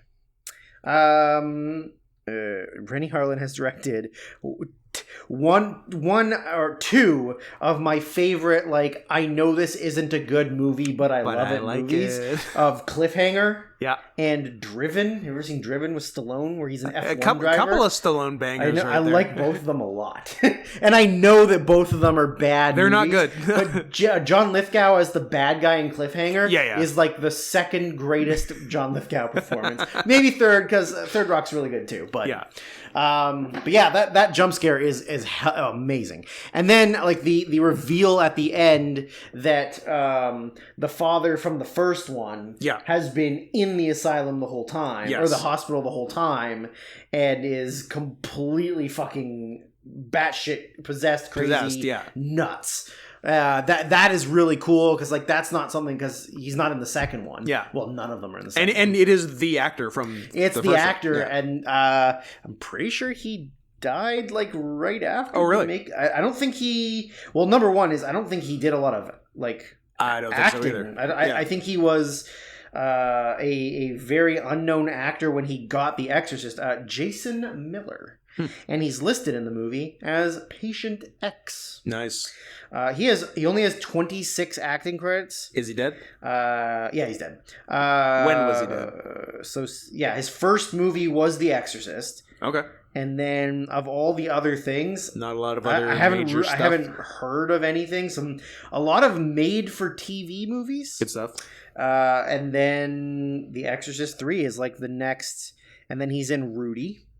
And then he does almost nothing in the late 90s. He did one made-for-TV movie in 2003 that came out after he died. He died in 2001.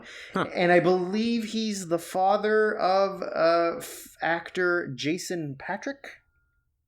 Oh, interesting, because you see, based on the naming conventions of the Western world, I might have guessed that he was the father of someone named Miller. But Jason Patrick's name is secretly Miller. I see that he passed down his first name. Yep. Maybe Jason Patrick's name is Miller, and there was another Jason Miller, like the Norwegians. He made a Jason Jasonson. Jason, son of Jason. His birth name is John Miller III. Oh, so he decided to go Jason Patrick, who noted Speed 2, Cruise Control, and Sleepers, and The Lost Boys, Entourage. And Entourage. Yeah. Good stuff. But yeah, this one, I'm glad that it got at least some airplay for us, and that you got to see it, because I know it's not really up your alley. I probably wouldn't have seen it if not for this, but I'm glad I did, because it was... Had you heard of it? Like, did you know that there were sequels? In recent years, I saw The Exorcist years ago. And in recent years, I heard that both Exorcist 2 bad, Exorcist 3 good. Yeah. And I agree. And we would be remiss not to mention that there is a scene in this movie that has both Fabio and Patrick, National Basketball Association MVP Ewing. Patrick Ewing. Now, he was like the last shot of the scene. Yeah. And he was clean shaven. He's the angel of death, or kind of something like that. Yeah, it's in a church. It's in like a dream sequence thing. And I'm like, that maybe he's Jesus, because he's the right color. He's at least the right color for Jesus. I was thinking to myself, that large black guy looks like Patrick Ewing, but why would a clean-shaven Patrick Ewing be in The Exorcist 3? But he was. And here we are. I think I read something about the director being a big Knicks fan, and that's literally the only reason. It has to be something like that. He has, obviously it's funny to put Fabio in anything, so I understand doing that. And yeah, you're a big Knicks fan, you get Ewing. Or Anthony Mason. Or John Starks. Looking, yeah, John Starks. 90 Starks, yeah. Yeah. Apparently, this movie was Jeffrey Dahmer's favorite movie ever. That's a pretty sick brag. That is my movie was Jeffrey Dahmer's favorite movie. That is pretty rad. And I can definitely see Dahmer. Not that Dahmer was like ever said he was possessed or anything, but I can see him liking Patient X. I can see him being into Patient X. Yeah. I guess from reading trivia on Wikipedia that everybody thought it would be a shit movie and nobody was happy about it. Like George C. Scott, Brad Dourif, like everybody was like, "Oh, this isn't going to be good." And then it turned out good. And it turned out well. I mean, I don't think it was. I don't know if it was that financially critically successful, acclaimed, but history vindicated it. Oh, and apparently originally was supposed to be directed by John Carpenter. Oh, but he backed out because he was doing whatever John Carpenter did in filmed in 89. Wait, this wasn't directed by Friedkin, was it? Or no, was it? This was directed by, I think, the guy who wrote the first one, William Blatty. Okay. Yeah, the writer, the guy who wrote the first one. All right, so there's a connection at least. And he literally only directed... Not much. The Exorcist 3, and then a movie in 1980 called The Ninth Configuration. Huh. Well, you know what? He did a nice job on this one. Ooh, Stacey. And there was some actual good directing in it, like the jump scare scene. Yeah, just good directing. There's a lot of weird people who are only writers or producers who then will direct something, and it's like, oh, why are you directing more? Yeah. I don't want to give an answer off the top of my head, but I know there are some. Paul Schrader? Paul Schrader, yeah. He's got a new one out, apparently, with Oscar Isaac, called The Card Counter. Yeah, The Card Counter, yeah. I guess kind of Aaron Sorkin. Yeah. Because, Sorkin doesn't direct that often. He's a lot more of a writer than a director, for sure. There, I got one. You did it. Yeah, I did. Good job. Proud of you. But yeah, no, I'm glad that you heard of it and got to see it, and let's talk about it. No, I liked it. Mommie Dearest, 1981, from Tommy. Fucking Dearest. I got a lot of... Mommie. Well, that's how you spell it. No, it's not. Mickey Mommie. Mickey Mommy. Yeah, this one, I was much more interested in the backstory of not only the making of the film, but Joan Crawford. But of Joan Crawford. I mean, the movie itself is interesting. It's fine. To me, it kind of looked like a made-for-TV movie. Yeah. The way that the lighting was and it was filmed and stuff.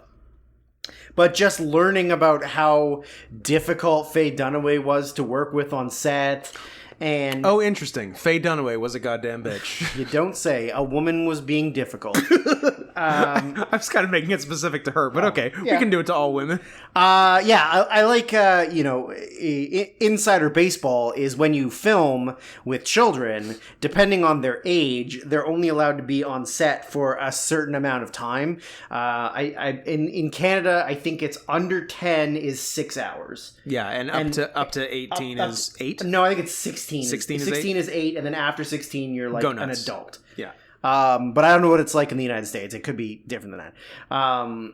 So I like only getting about 8 hours with the child actor, and that includes lunch. Yes. So you have to take out the hour break for lunch. So you really only get 7 hours of filming. Mm-hmm. And Dunaway was late to set every day. like an hour, 2 hours, like whatever. So you're literally losing just chewing all up of this time. And then, of course, she gets there. She has to get in makeup. She has to get in costume. Yep. So you're probably only filming 5-ish hours tops with the child, who is in like a large portion of the movie. For sure. So like, what a bitch. What a goddamn bitch. But yeah, like the Joan Crawford might have been one of the first big Hollywood stars that just was completely mentally ill. Yeah.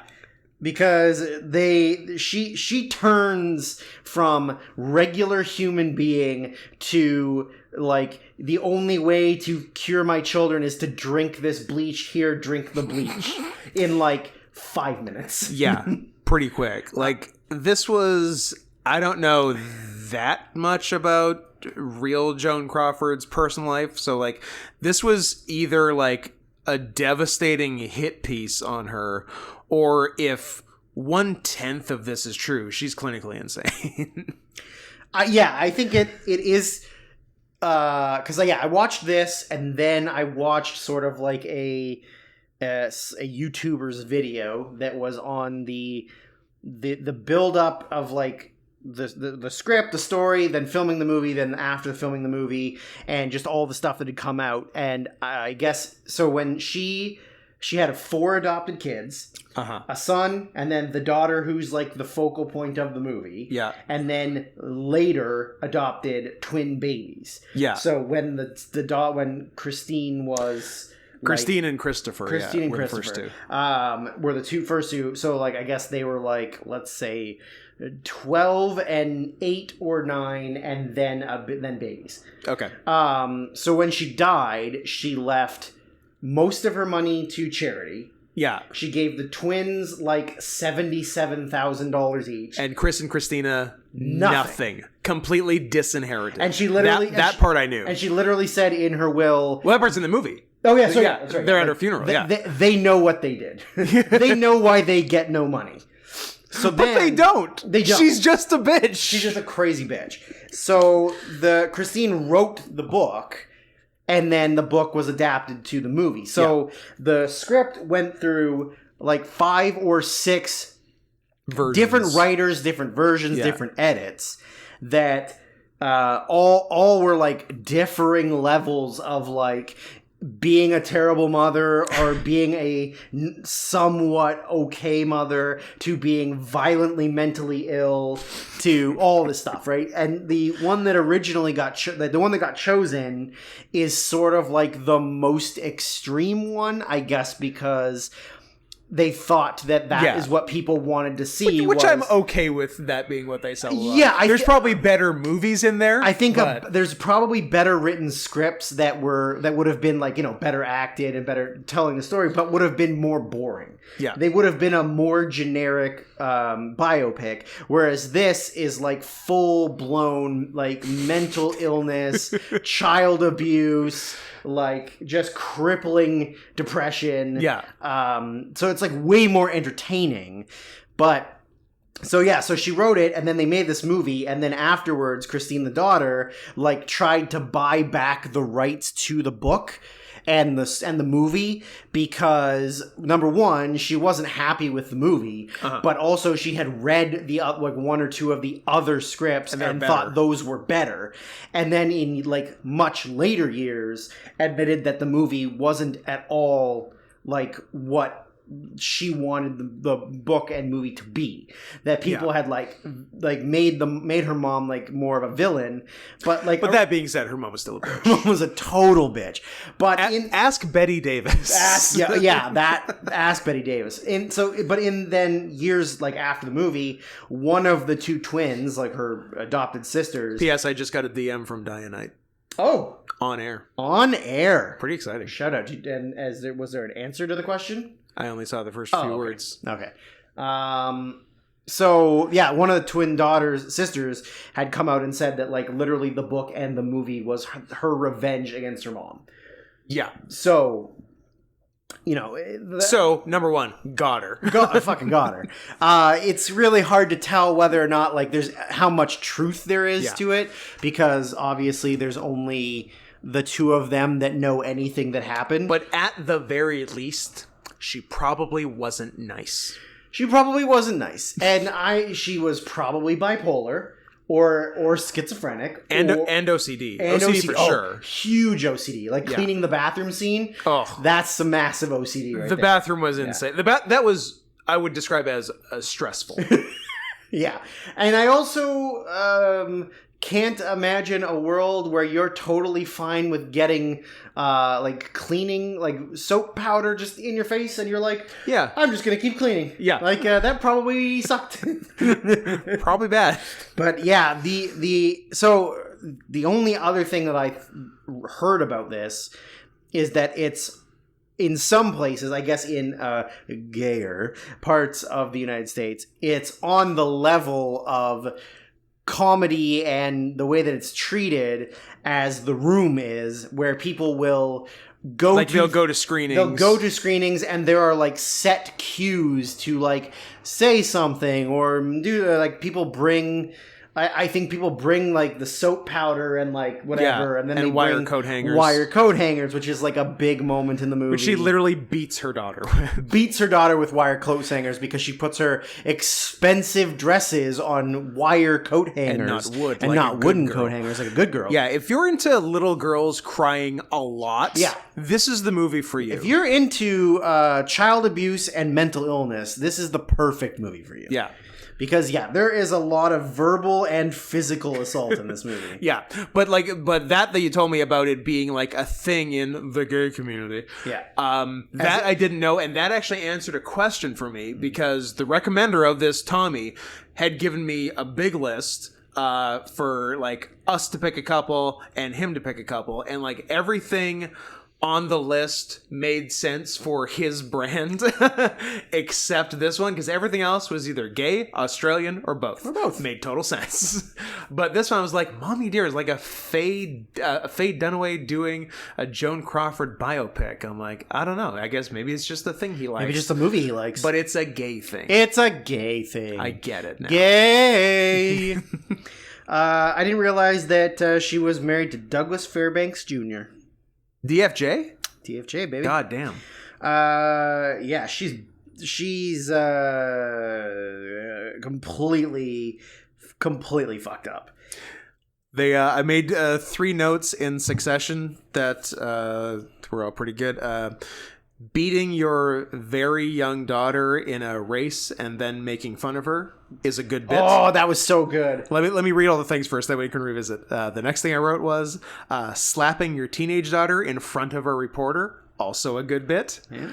And blackmailing Pepsi Cola, a third good bit. You know what? Maybe she was just a prankster. I mean, those are all undeniably good bits.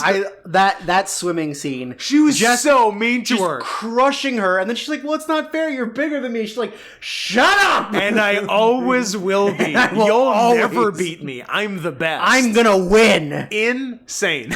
I hope that happened. I hope that one happened. Of all the things in it, I hope that's the truth. Yeah. But also the beating her with the wire hanger.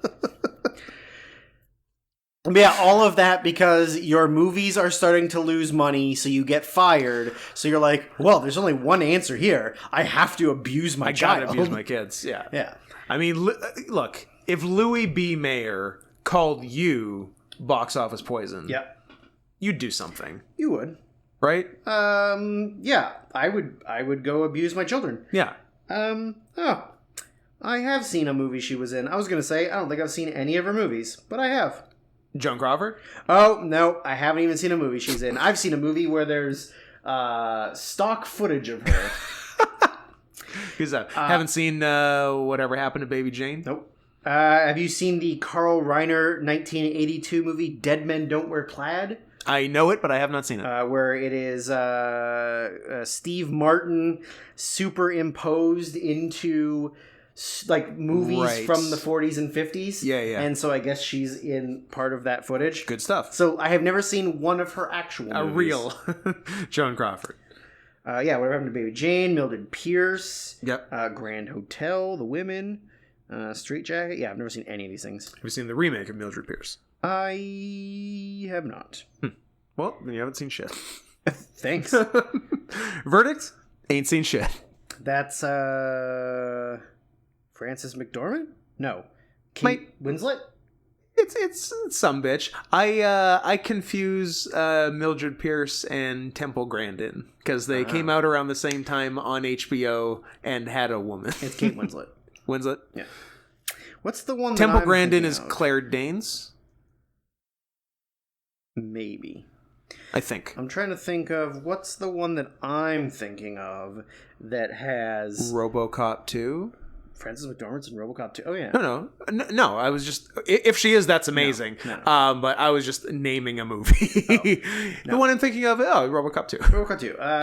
What was I thinking that she was in? Fargo? Yeah, I'm thinking of Fargo. Was it Fargo? Olive Kittredge was what I was Olive Kittredge, yes. And I was like, yeah, that's Mildred Pierce, right? Yeah, sure, why not? I mean, it could be. Ooh, Richard Jenkins. So who was new Mildred Pierce? Kate Winslet. Oh, Winslet, okay, yeah. Yeah, because when you said Frances, I'm like, I don't know if it's her, but she's in another thing like that. And by a thing like that, I mean an HBO movie that is a woman's name. Yes. Yeah. Yeah. Too many of those. Yeah. Knock it off. Get out of my house, Steve. Get out of my house. Where were we? I'm lost. I'm a confused young boy. Please don't take advantage of me. I think we're good on Mommie Dearest. Any parting? No, it's bonkers. Yeah, it is. Oh, the one thing I had, which, goddamn, if I do say myself, perfect segue into the next one.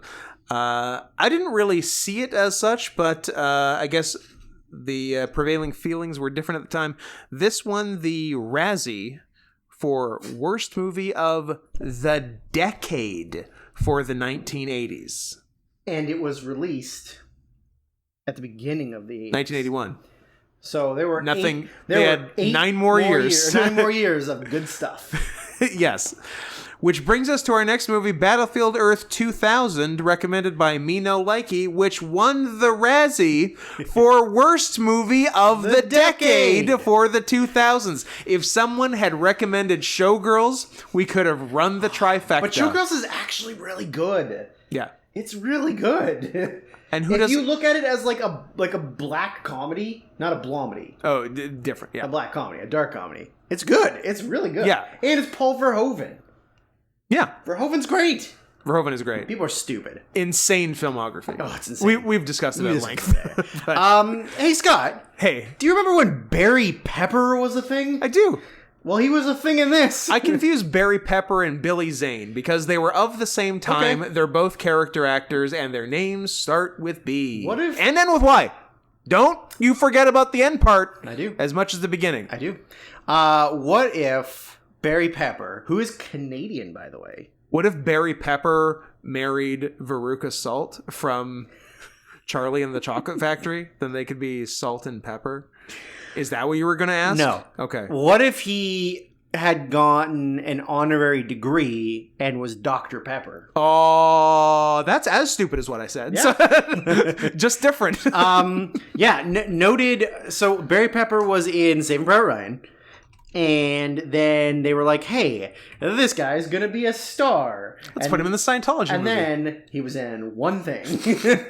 I mean, he had some other stuff, but tried. Like... He tried his best. He's the bad guy in True Grit in 10 years. And then he was in the noted Replace the Shark from Jaws with Alligators Crawl in 2019. And that's it. That's his entire filmography. No, he's in other stuff, but like this was lots really, of bits and pieces. This was really like the showcase of like Barry Pepper. He's the protagonist. Is the next big Hollywood Barry star. Pepper is the protagonist of Battlefield Earth. You are rooting for Barry Pepper. I would like to say mad respect to Scientology for being end of sentence? End of sentence. Okay. Mad respect to Scientology. Mad respect to Scientology. For just being very approving and open-armed about secret gays. They love them. They love them. They're like secret gay haven. They are. And they're cool with it. Well, they're like, on paper, they're not cool with it. No. But they're like behind the scenes. Look, rich, secret Hollywood gays... Come here, we'll totally cover for you. We'll give you a wife. She'll die soon. Yeah. Or she'll try and leave and she'll try to escape. Yeah. And you got your John Travoltas. You got your Tom Cruise. John Travolta, who met Kelly Preston on this movie. Right. Yep. R.I.P. Kelly Preston. And later killed her. And their son. And their son. God Men's damn. assholes. Travolta. John Travolta, Tom Cruise, Will Smith. Yeah. Jason Lee. You leave Jason Lee out of this. All noted secret gays. No, you can't do Mallrats and be gay. Yeah. Oh, yeah. Really? And My Name is Earl and be a Republican who voted for Trump? He definitely voted for Trump. So... What are you telling me? That he can't be He can't be a secret gay? Well, that's a real Is he married? Weird rock in a hard place, irresistible force, immovable object. Because you can't be in Mallrats and be gay, but everyone who voted for Trump is gay. Interesting. So, how do you reconcile that? Oh, you are making a very good argument. Right? It's tricky. I'm Jason Lee, Enigma. Enigma. A real Edward Nigma. And Edward Nigma. Oh, okay. Nigma. You got the right part of that word right, but not so much. Edward Ligma. Ligma balls. Ligma pussy. I still think Jason Lee noted gay. All right. So every Hollywood man in Scientology is gay. Oh, correct. Okay. I wouldn't strongly argue against that. I mean, also, Will Smith's never made a good movie, so that makes him gay. That's true. Yeah. Make a good movie. Make a good movie, then you're straight. Only straight men make good movies. That's my argument. Can't, you know what? No further questions. Has John Travolta made a good movie? Has Tom Cruise made a good movie? Yeah, but he's the exception. He's so gay. He goes back around. He goes the spectrum. all the way back around the spectrum. That's fair. Yeah. I mean, well, John Travolta was in Old Dogs, Wild Hogs. He was in Dogs and Hogs, wasn't he? He was. He's the connective tissue between those. There was supposed to be a Wild Hogs 2, but it never happened. Trying to remember the name of the sequel to Saturday Night Fever. Saturday Night Cold. That was it. Yeah. But anyway, that was what I was going to put forward as Travolta's good movie. I'm going to say... Also, is Travolta in that one, or is he replaced? No, I think he's in both. I'm thinking the only Travolta movie that I really like is Domestic Disturbance. No Pulp Fiction? I know you're weirdly anti-Pulp Fiction. No, I just don't like it as much as you big... Or anyone else in the world. That is true. I respect him that he finally committed to shaving his head, though. Yes. Like, it's about fucking time. We haven't named his best movie, The Fanatic. The Fanatic. Can't talk, gotta poop. And I don't think it's good, but I sure saw it a lot of times from Blockbuster in the 90s. Phenomenon. I guess... it's called Staying Alive, Scott. How are we that retarded? I was going to say, it's something wildly obvious that I am not pulling right now. I guess I should take that back. He did a lot of stuff I like before he was a secret gay and a weirdo. Because... You love Grease. Grease is whatever. Carrie is good. Yeah. I like Saturday Night Fever. I think it's pretty good. Yep. But you really love Staying Alive. Blowout is the one. Blowout fucking is like maybe one of the best movies of the peak 80s. Crazy De Palma. Like of the 80s, I would put that easily in my top 10. Like it fucking rules. Yeah. But then he of course went on to make like, I don't know, Look Who's Talking, Look Who's Talking 2, Eyes of an Angel, Look Who's Talking Now. Nice. Broken Arrow, Phenomenon, Michael. Yep, he's an angel. And then from there it just went fucking Face Off, Primary Colors. He went a little bit too far. Yeah.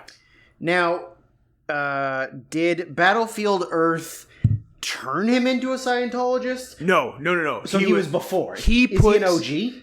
He's pretty OG. Like, he put millions of his own money into getting this made. So, like, we gotta make L. Ron's movie. Is he an EP? Executive. He must be. Oh. Yeah. Not an eater of pussy. That's a different EP. That's the better EP. He's an EA. He's an eater of ass. Yes, absolutely. Back to Scientology. Just in general, it's wild that like a known science fiction writer and pedophile. I think he's a known pedophile. I'm sure he is. I think there's lots of evidence. I mean, look at him. They're also going to get our podcast shut down because I just called L. Ron Hubbard a pedophile. Yeah, that's going to be trouble. But what are you going to do? Come at me, bitches. Like a known science fiction writer somehow started a religion that is just science fiction. Yep. And a bunch of rich retards bought into it. Well, people are retarded. I guess so. It's the same thing that people are afraid to get vaccines. or also wear masks. Like, it's scary. You're retarded, and everything you believe in is retarded. That's fair. But yeah, the fact that this, like, everything you believe in was written by a coked out idiot. Yeah. Who just made shit up. And you're like, yep, that seems real. I definitely want to give you most of the money I made this year. Yeah. Yeah, definitely. And get no benefits from it. Yeah. Like, is it a tax thing? Because the church doesn't get taxed. Somehow. So we keep trying to catch them, but they keep slipping through our claws. If you give them money, does that, like, avoid you paying taxes on that money? I guess donations to the church would be tax exempt. Yeah. Yeah. Well, I'm glad you found a Jesus sex loophole. Yeah. But yeah, it's crazy. But you know what's not crazy is 9 foot, 1,000 pound John Travolta. That is... I feel like I really should have rewatched this, like, this morning. I should have got up and been like, all right, this is going to be the 4th time I think I've seen it in my life. I really need to rewatch it again. Mm-hmm. Just to remind myself of all of the insane things that happen in it. Yeah. Back to Travolta Secret Gay. I love that there was a thing which 1,000% was something Travolta insisted. That he's like the head office guy for Earth, which is like a shitty posting, I guess, and he's being punished by his superiors being assigned to Earth because of unnamed incidents involving the senator's daughter, which is clearly just another, like, low-key I'm not gay move. Like, even alien John Travolta has to get mad pussy and definitely not be gay. Which I found very amusing. Drew definitely hasn't gone to the bathroom in the middle of the podcast and completely left me in the lurch here to just keep talking about not gay John Travolta. But I can I can barrel through. Next point, why is gold valuable to the aliens? Does the entire universe run on the gold standard? Chuck Benjamin? Gold standard, baby. Like, what the aliens are doing on Earth is mining gold. Why? Is that like some kind of Scientology dig at Jews? I don't know. Also, I don't know the Scientology-Jew relationship. Good? Bad? Who knows? Let's look it up. Let's see what you think. Let's see what happens when I Google Scientology Jews. I like not unlike the actual story of Scientology, where the souls of aliens destroyed by Xenu are dropped into Earth's volcanoes by airplanes that look deceptively like B-5s or something. Yeah, I don't remember. That in the year 3000. Here in Battlefield Earth, we have Harrier jets. Yep. So that's pretty cool. What else did I have? Oh, okay. I don't like what the aliens call the aliens as an insult to the humans on Earth. Call them man animals. Look, don't call someone man animals and not give me man animals. Deliver or get out. That's not fair. I also like that the humans vary between caveman grunts and perfect English. Yeah. With little consistency. One or the other. Yeah. Apparently, according to the internet, how do they feel? That the Church of Scientology has tried several times to make it big in Israel and has just really not happened. So now maybe they're mad at Jews? Maybe. But they also believe that... So, Scientologists are not Holocaust deniers. but they don't believe that it was carried out by the Nazis. Oh. They believe that it was carried out by psychiatrists. I forgot that psychiatrists were the Scientologist Nazis. Yeah. Yeah, there's nothing they hate more. Yep. Because clearly, like, L. Ron had a bad experience with one psychiatrist. And that's, like a big tenet of their religion. His psychiatrist was 30 minutes late for an appointment once. Yeah. So he wrote in his fake book. Fuck you guys forever. They are the Nazis. Oh, that's never trust a psychiatrist. They killed the Jews. That sort of makes them Holocaust deniers in terms of denying the facts of the Holocaust. But they don't deny that 6 million Jews died in the Holocaust. But they do deny who killed them. But they're just saying the Nazis weren't the ultimate bad guys. The Nazis were the henchmen. It was those damn shrinks. It was those shrinks. I'll tell you who it was. It was that damn Sasquatch. That's most of what I had for BE from an EP. Any other bits and pieces you had? I'm glad that this didn't end Forrest Whitaker's career before he won an Oscar. Yeah. And then I just wanted to quickly see... I believe Forrest is the only one who has publicly denounced the movie. He was like, this was a huge mistake. Yeah, Travolta's like, no, it rocks. And Pepper's like, well, it's a movie they let me be in, so... I was the star. Yeah. I just want to see, because, like, the director has done fucking nothing. Yeah. He did... Yep, Scott, if you had said, have any of his movies... The Exorcist 4? Have any of his movies been in a theater? Oh, not so much? He made a 2016 movie about Mary Magdalene and Joseph of Arimathea. Biopic where Kevin Sorbo plays Joseph of Arimathea. The route we've gone with this guy. I can't make movies for real people anymore, so I'm gonna have to it's like when a pop singer goes country, basically. It's the directorial version of that. It's a Darius Rucker. I'm going Christian. Yeah. But yeah, I don't know if just nobody would hire this guy, or I mean, it's considered critically and just among fans an all-time bad movie. Yes. It had the record for most Razzies, in addition to its worst of the decade, until Jack and Jill swept. Jack and Jill. That is right. He's been a consulting producer on some things. Cool. I'm pretty sure I've been a consulting producer on some things. That's not a real credit. You consulted on Cats and they ignored you. That's true. I tried as hard as I could to consult on Cats. You got fired day one for suggesting buttholes and beans. Don't remind me.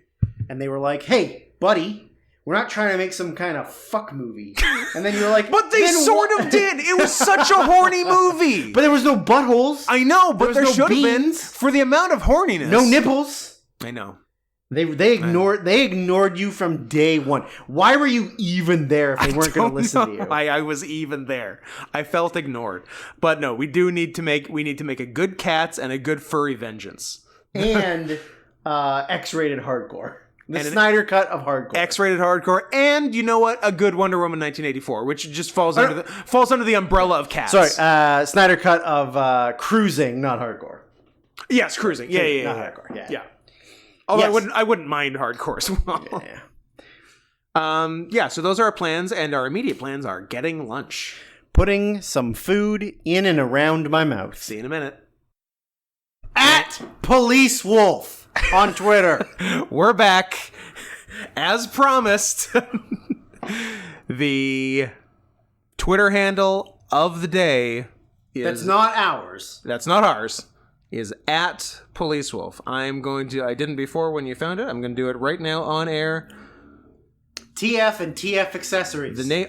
Drew? Already following, baby. There you go. Already following. And there's I opened a can of worms that I wish I hadn't. What you got? Describe. Show the people. Blow them kisses. I'm going to tell you what happened. It says on their page that they are the wolf husband of so-and-so. And then I clicked on it. Oh, you clicked the so-and-so? And is the so-and-so nothing but porn? I got this. That's nice. That's a thing. No judgment, but that's a thing. I was not expecting that. Also, at Police Wolf has a Twitch, twitch.tv/policewolf. And also the website is listed as big. How did I not know? Which we're going to have to go to right now. Bigmeatypaws.com. So let's see what's going on over there. This is no longer a movie cast. This is us looking up people on Twitter. It's his... There's a werewolf club. You can become a member of the werewolf club. Pretty cool. Now, unfortunately, I will inform you I am not allowed to be a werewolf. No. I will be a were snap, but I will not be a werewolf. No. Again, we didn't we talk about last show how the were community is dominated by Big Wolf? Big Wolf. Big Wolf controls the were community, and that's bullshit. And how we need to take it back? Take it back for the white man? Yep. We're taking a lot back for the white man. Were other things, some other slur, but yeah. Other racist things that Scott's got going on in his head, floating around. You know what? If you do a Fantastic Voyage type situation ever, I don't recommend visiting my brain. I don't want to know what goes on in there. I do recommend visiting myspleen.net, a good private torrent tracker, where I downloaded that full run of the Norm show. Oh, interesting. Yeah. Norm show canceled after how many episodes? 5? 3 seasons. No way. What do you think about that? Didn't he have a second show, though? Yes. And that went 5 episodes. Yeah, I was going to say, that one didn't last. Yeah, but the Norm show had a bit of a run. Was Artie Lang on it? Or am I just thinking of Dirty Work? I can tell you. Yeah. I don't know if I saw very much of it. I remember I watched a few episodes, but I never R.I.P. stuck with it. But now I will, because he's dead. So there's a finite amount of Norm to watch now, so it's not as overwhelming. Oh, lots of people. Laurie Metcalf. Oh, that's right. Yeah, Artie Lang was his brother. Okay, I'm not crazy. Other people we like. I'm not going to name any names. You have to look it up yourself. Okay. I like a secret. An ex-hockey player who was banned from hockey for life for gambling and tax evasion. The Pete Rose of hockey. Interesting. That's a weird thing for Norm, but I guess he's a hockey fan. I'm sorry. I thought that was a side character in the show and not Norm's story. That's what Norm's story is. Norm is a disgraced hockey player, former hockey player. I can't picture Norm, lanky, weird-looking Norm, as a professional hockey player. How about old, bloated Norm? Yeah, of course. How about... Because he looks like Phil Kessel. How about even older, skinny from cancer Norm? Ooh. Yeah, then he's Mario Lemieux. We call it the 3 stages of Norm. Ladder match, hardcore match, steel cage match. Correct. Okay. So... we still got 5 more effing movies to get through. At 45 minutes a movie, that's, by my count, 3 hours and 45 minutes left. Well, so strap in. Strap in, strap on. Yeah, like we both think. Nice. You know what? Let's get right into 2009's He's Just Not That Into You, recommended by Eve. And upon the beginning of this movie and through probably all of the first 5 or so scenes, the recurring phrase that kept coming up to me was, is everyone in this movie? Jesus Christ, this thing is stacked. Yeah, it is stacked. It's stacked with jumbo naturals. Affleck, Aniston, Cooper, Johansson, the aforementioned Natasha Leggero in one scene, Luis Guzman, E from Entourage, Kevin Connolly, Jennifer Connelly, no relation, spelled different, one's an E, one's an O. One's right, one's wrong. And, of course... Justin Long. And Drew Barrymore. Oh yeah, Drew Barrymore, obviously. Probably she an A-lister in 2009. Close. I don't know. And of course, saving top billing for last, the Ginnifer Goodwin, aka Judy Hopps, aka Judy Fox. Yeah, but I don't want to fuck Jennifer Goodwin. Nobody wants to fuck Ginnifer Goodwin. People want to fuck Judy Hopps with Ginnifer Goodwin's voice. I agree. Yeah, no one's taking the other side of that debate. Well, she's married to a man and has 2 children, so... Are they bunnies? No. Oh. They're Is he a fox? No, they're fox rabbits, so their kids are mentally challenged. Yeah. Look, foxes, rabbits, you can fall in love all you want. You can even fuck all you want, because you are literally maybe the 2 sluttiest animals on the planet. Just fox, wrap it up. Or more likely, make the bunny get on the pill. But don't have kids. Just tire tubes. Your kids will be monsters. They'll be freaks of nature. Nobody wants a fox rabbit. Nobody wants a fox rabbit, although I've met a lot of fox rabbits. Have we been using the term fox rabbit as a less offensive term for perhaps the mentally challenged for the last 5 years since the second Zootopia came out in 2016? I believe ever since the second Zootopia. Oh, the second Zootopia. I was saying the second that it came out. But also Kelly's fan fiction second Zootopia 2 was what brought it on. Takes a darker turn. Yeah. Quote unquote friend of the show, Caden Talbane, wrote fan fiction script for the second Zootopia that is very dark. Which I still have somewhere. Yeah. Well, I could find it if I needed it. Find it and we'll do an on-air reading. Ooh, I do like an on-air reading. I like an on-air reading too. But it still might not be as dark as that Zootopia comic about abortion. Yes. Which is truly insane. Yeah. If you haven't seen it. Angela, just search Zootopia abortion comic if you want to see it, and you're going to like the way you look. I guarantee it. I guarantee it. What else was going on in he's not that into. Okay, so there's a number of storylines. It's actually called I Will Survive. It is called I Will Survive, yes. The Zootopia comic. It's not the alternate title for He's Just Not That Into You. I don't like the fact that so far I haven't seen them bang in this comic. I don't think they bang. I think they've already banged. The bang has already happened, yeah. But I really wanted the bang is inferred. I do like that her vision of the fox rabbit is actually just like a mixture. Yeah. It has the body of a fox with the head of a fox, but with bunny ears and bunny back feet and fox front paws and a fox tail. I was going to say, where do we land on tail? It's fox? Horrifying. It is truly a monster. You have brought about the Antichrist. Don't worry. They don't have the baby. Don't worry, she fucking scrapes it. Jesus Christ. They don't actually show the scraping. I don't think they show the scrape. I think they maintain some level of decorum. This comic is dark. I don't think it's the same as Kelly's. Kelly's was a lot darker. I guess Kelly's has suicide. Kelly's has suicide, yeah, and a retarded child. Yeah, it does. Yeah. Kelly's is worse. I mean, this one could have if she didn't scrape it.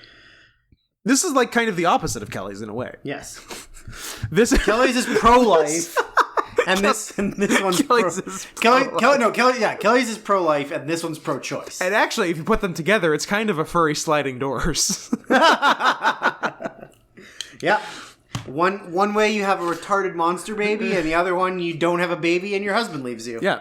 Starring Ginnifer Goodwin and Gwyneth Paltrow.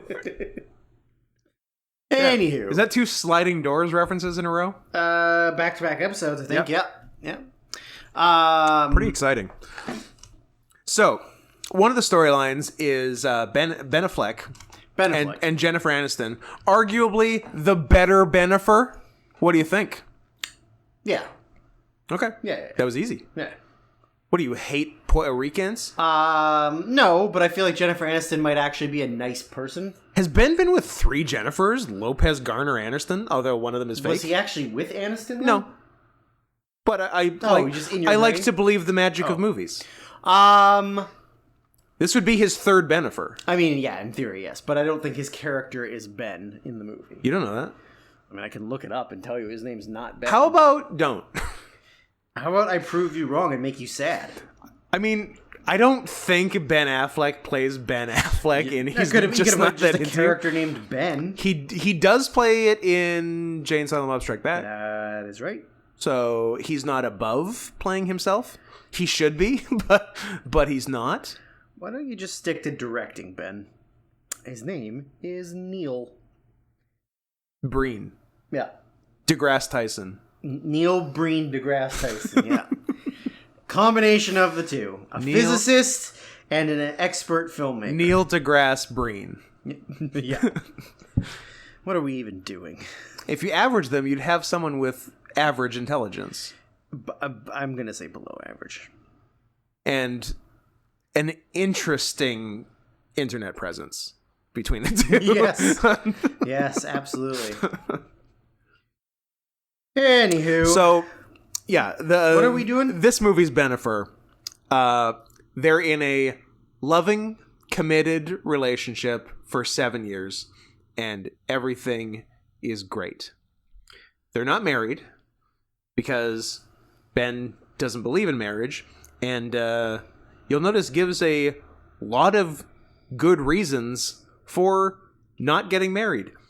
I really like what he said, actually. It was something to the effect of these people who need to throw themselves these big weddings are more insecure than us about their relationship because we don't need to. We have everything we need. Why do we need to go put on a show? We're perfect right now. Why do we need to do anything? And I'm like, I completely agree with that. I'm on Ben's side. Yeah. And why do you need a piece of paper to tell you that you're happy? Yeah, but Jennifer Aniston's a woman and wants to get married, so she breaks up with him. Women can't live with them. The end. We're going to shut off the podcast. Yeah. So she ruins their relationship of the better part of a decade. Oh, you mean a self-sabotage of a happy relationship? Crazy. That's very unlike women. Crazy talk. I don't think I've ever heard of a woman doing that ever. There's another one with Brad Cooper and Scarlett Johansson, the, 2 hottest people in the fucking world. Yep. And they don't fuck. With ScarJo's Jumbo Naturals. Or maybe they fuck a little bit, but Brad's married and they don't end up together, and it's very sad. I don't know why people are letting marriage stop them from so many things. What do you think you're better than me? Yes. Okay. And there was one with, it was either Jennifer or Drew Barrymore talking about sort of just like a female empowerment thing. Like, yeah, we can do this, we can do this, we've got all this. Women practically have penises now. I'm like, man, 2009, pretty prescient, because women have penises now. Yeah. You did it, girls. They got it. You nailed it. Congrats. So, I'd say the 2 most prescient movies of the 2000s would be Minority Report and He's Just Not That Into You. They go hand in hand. So Justin Long is like a guy who owns a bar who Ginnifer Goodwin keeps running into while she's ruining all of her dates. Well, she's trying to get laid. Yeah, and he gives her advice. Everything he says is right.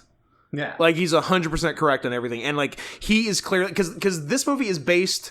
It's not based on, like, a fictional work. It's based on a sort of tongue-in-cheek self-help book written by cancer survivor Greg Behrendt, who looks like that guy who does those HGTV shows, that Trading Places guy with the spiky blonde hair. Oh, I don't know if he's Trading Places. Ty Pennington? The home makeover guy. Yeah. He looks like Ty Pennington, but isn't. Oh, okay. But wears more cardigans. I don't know how I pulled Ty Pennington. By the way, yeah, I don't want to gloss over that. Nice job. Couldn't tell you why. Nice pull on Ty. Thanks. I pull on Ty often. And yeah, like Greg Barron is like a good comedian, and I haven't read the book, spoiler, but there's probably some... Because you can't read. Because I can't read or write. But there's probably some pretty funny stuff in it. And like some of that, I'd say a lot of the book stuff is... in the movie is Greg Barron speaking through Justin Long, and because Jennifer and I don't know, most women are they just like they fabricate all these stories like oh he wanted me to call, that's why he's not calling, or he has an early meeting, that's why he doesn't want to come upstairs. If he wants to fuck, he's gonna fuck. Yeah. He's not gonna play this weird game with you. We don't do, like, mating ritual stuff. No. We just tell you we wanna fuck. Yeah. Either we do or we don't. Like, yeah. if we want to, it doesn't matter if we have to work in 3 hours, That's 2 hours, yeah, 15 minutes. And Justin Long literally says that. Like, if he has an early meeting in the morning, he's still gonna come up if he wants to fuck. Yeah. Yeah. Like, there's no mystery, there's no games. You'll know. You know you why? don't need to guess. You know why he's not coming up? Because you don't have beans. Because you don't have beans. Look at your dumb, bare fingers, palms, Look at your and opposable toes. thumbs. Embarrassing. He's not interested. Get the surgery, bitch. Get the surgery. You dumb bitch. You're as dumb as a dog. But you don't even have the beans of one. Don't even have the beans. Yeah, just if you wanted to compress, by the way, the 2 hour and 9 minute movie, a little long. If you wanted to compress it to maybe 25 minutes, you could just have Justin Long over and over saying, "Stop lying to yourself." Because that is... Just shut up. Shut up. Just shut up and be happy. This might be the last movie that unironically involved MySpace. Yeah, because someone like MySpace's Drew Barrymore, and then there's a really funny, like, incredibly at this point dated scene where Drew is explaining like how difficult dating via technology is, and she's like I texted him back, and then he emailed my BlackBerry, but then it got sent to his home address. I'm like, oh, so 3 things happened and you had all the communication there? Yeah, sounds tough. Yeah, it's awful. Sounds like it's so horrible. Sounds like what every single one of us does every day. And constantly. Except it's an iPhone or an Android instead of a BlackBerry. That's all that's changed, is the brand of phone from the incredibly complicated thing you just went through. Very challenging. Also, how did BlackBerry blow it so bad? I don't know. They were in literally everything. The fucking monopoly on smartphones. They had the world at their hands and they fucked it up. They ate it so hard. BlackBerry, our lives are in your hands, and you have Butterfingers. Yeah, I can't believe how bad they blew it. Now the only reason they still exist is they got like a government security contract, right? And that's like all they do. Right. And also, their company name isn't BlackBerry; it's RIM. Ooh, yeah. So you can get a RIM job. I would love to get a RIM job. I'd love to get a RIM job too.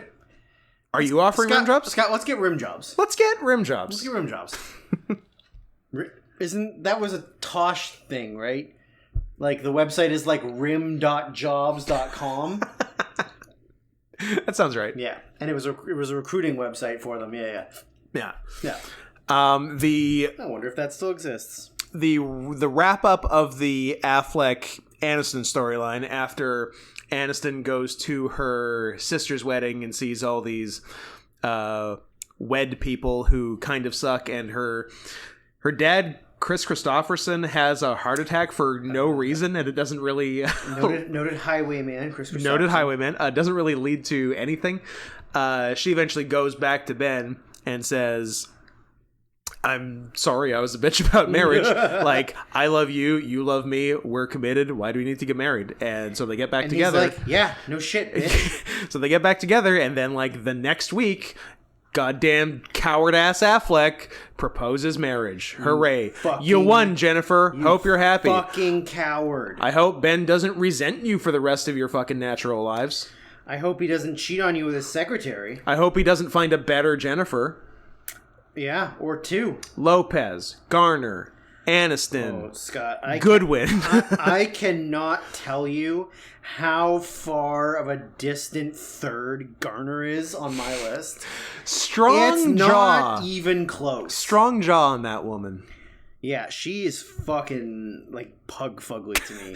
Was she good when she was in A-List? No, not even on A-List. Never. She's never been attractive. And I will fight anyone to the death for that. She is hideous. Taking a hard line. There are men I find more attractive than Jennifer Garner. Is Jennifer Garner one of them? Because that jawline. That jawline. No, she to me is a very unfuckable. Even as Juno's mom, if you had to fuck or is that Allison Janney? She's the one that wants to adopt the baby. Adopter. Thank you for referencing my favorite movie. If you had to fuck Juno, or like the movie, yep, or Elliot Page. If you had to fuck pregnant Elliot Page, or pregnant Elliot Page's potential adoptive mother. Are you asking me if I want to have sex with trans Elliot Page or Jennifer Garner? Yeah, but trans Elliot Page is pregnant. Yeah, Elliot Page, 100%. Okay. It's not even close. Because you can't get him pregnant? Also, not as hideous as Jennifer Garner. Also, you love season 1 of Trailer Park Boys? Why, is she in season 1 of Trailer Park Boys? He is Drew. Boom! Got him! Send him to jail! Is he? And by him, I mean Elliot Page for tricking Drew. Yes. For doing it for the clout. No, actually, maybe. Who's to say? Who's to say? Why? Demi Lovato for the clout. Yeah. We can all agree. Also, like, I feel like every Disney star, child star, is now like gay for the clout. Now, is it a coincidence, or were they all molested by Dan Schneider? I mean, how many? Let me put this to you. If the shoe fits, Scott. If the shoe fits on the child's foot, wear it. Let me put this to you, and this will probably be the last thing I'm ever allowed to say on air. How many trans people has Dan Schneider created? Oh. At least it in the dozens? Yeah. I think it's a dozen dozens. 144. A gross. Did you know that's called a gross? No, I you do. Learning. Also, gross. I will never forget 9/11? No, I forget that every year. Even on anniversary year? When that whole story came out, and then there was that like Tiger Beat editorial thing that had happened like years ago with the girl from iCarly, that like in the thing had said like learn why she learned to love her feet, and then it was like I used to think my feet were gross and blah blah, but then like and Dan Schneider. Well, it doesn't say him specifically, but then like that comes out, and then Nickelodeon executive is constantly dropping loads on my souls. So and on my soul. Also, Tiger Beat, not very many tigers. Almost exclusively no tigers. Almost none. Yeah, almost none. It's bullshit. Maybe Tiger Woods. Bad magazine. Don't buy. Not to be confused with Mad Magazine. Good magazine. I think I got it. My last note is Affleck coward, all caps. So I think that covers that. A lot of people don't get together. E from Entourage and ScarJo don't. Brad Cooper and ScarJo don't. ScarJo kind of a cock tease. with those jumbo naturals. Yeah. How does Jennifer end up? Does she end up with Justin? Yeah, I think they do, don't they? Yeah, they do. Yeah. Yeah. Because the whole thing was like not doing rom-com tropes and stereotypes, and a lot of the time they don't. in that, like, definitely some of the couples do not end up together. But I don't know. The Affleck Aniston really pissed me off. Yeah, that really pisses me off. Like, what a fucking especially if you're move. bucking tropes like that. Well, also, she's conceded to not having to get married, so don't fucking do it. Yeah. You fucking coward. I guess. And why don't you get another dragon tattoo on your back, you fucking bitch? Why don't you fat bitch? Why don't you get told that Batman versus Superman is bad? Yes! On air. Oh, I love it. I love it so much. That's one of my top 10 favorite things of all time. And then Simon and Garfunkel starts playing. Oh, sad Ben Affleck is so good. Oh, I love it. Yeah. And that's just he's not that's just he's just not that into you. That's a hard sentence to say. So we're not going to talk about it anymore. In's your house. Bring the plural. Grands Prix. Grands Prix. 2020's our newest movie. Yep. A Whisker Away from Edward.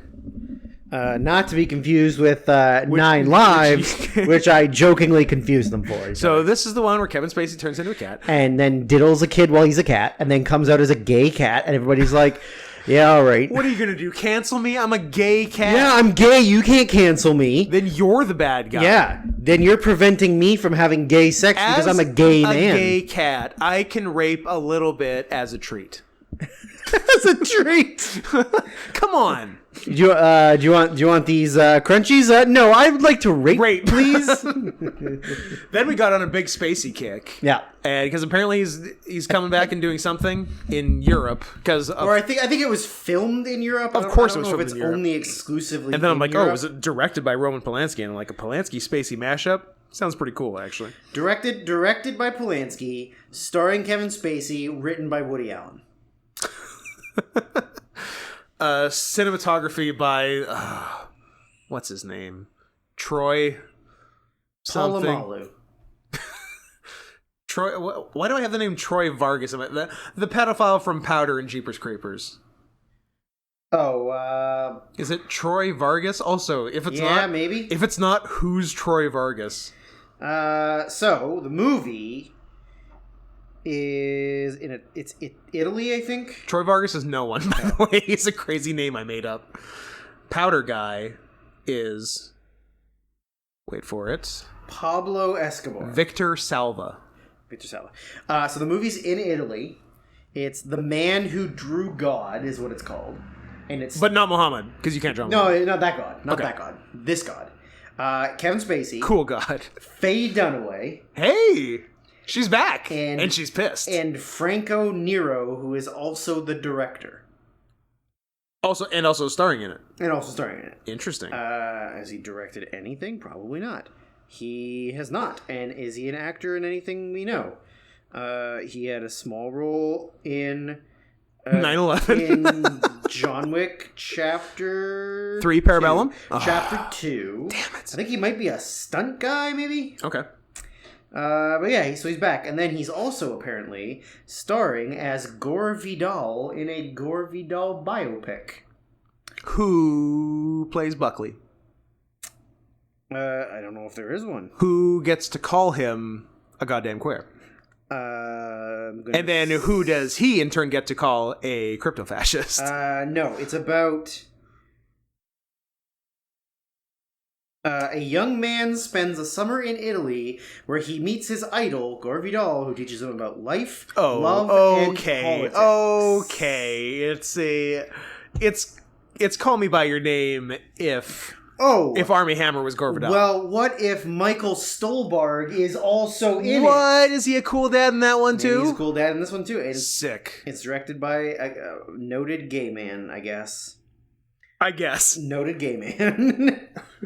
The guy who directed The Last Station. Okay, he's a real director. Summer Night's Dream and a bunch of gay stuff in the 80s. So sweet. Why not make a movie about a gay man starring a gay man? Writes itself. Anywho, so Whisker Away. The Japanese title of the movie translates directly into English as Wanting to Cry, I Pretend to Be a Cat. Which, I feel you. Sure. Yeah.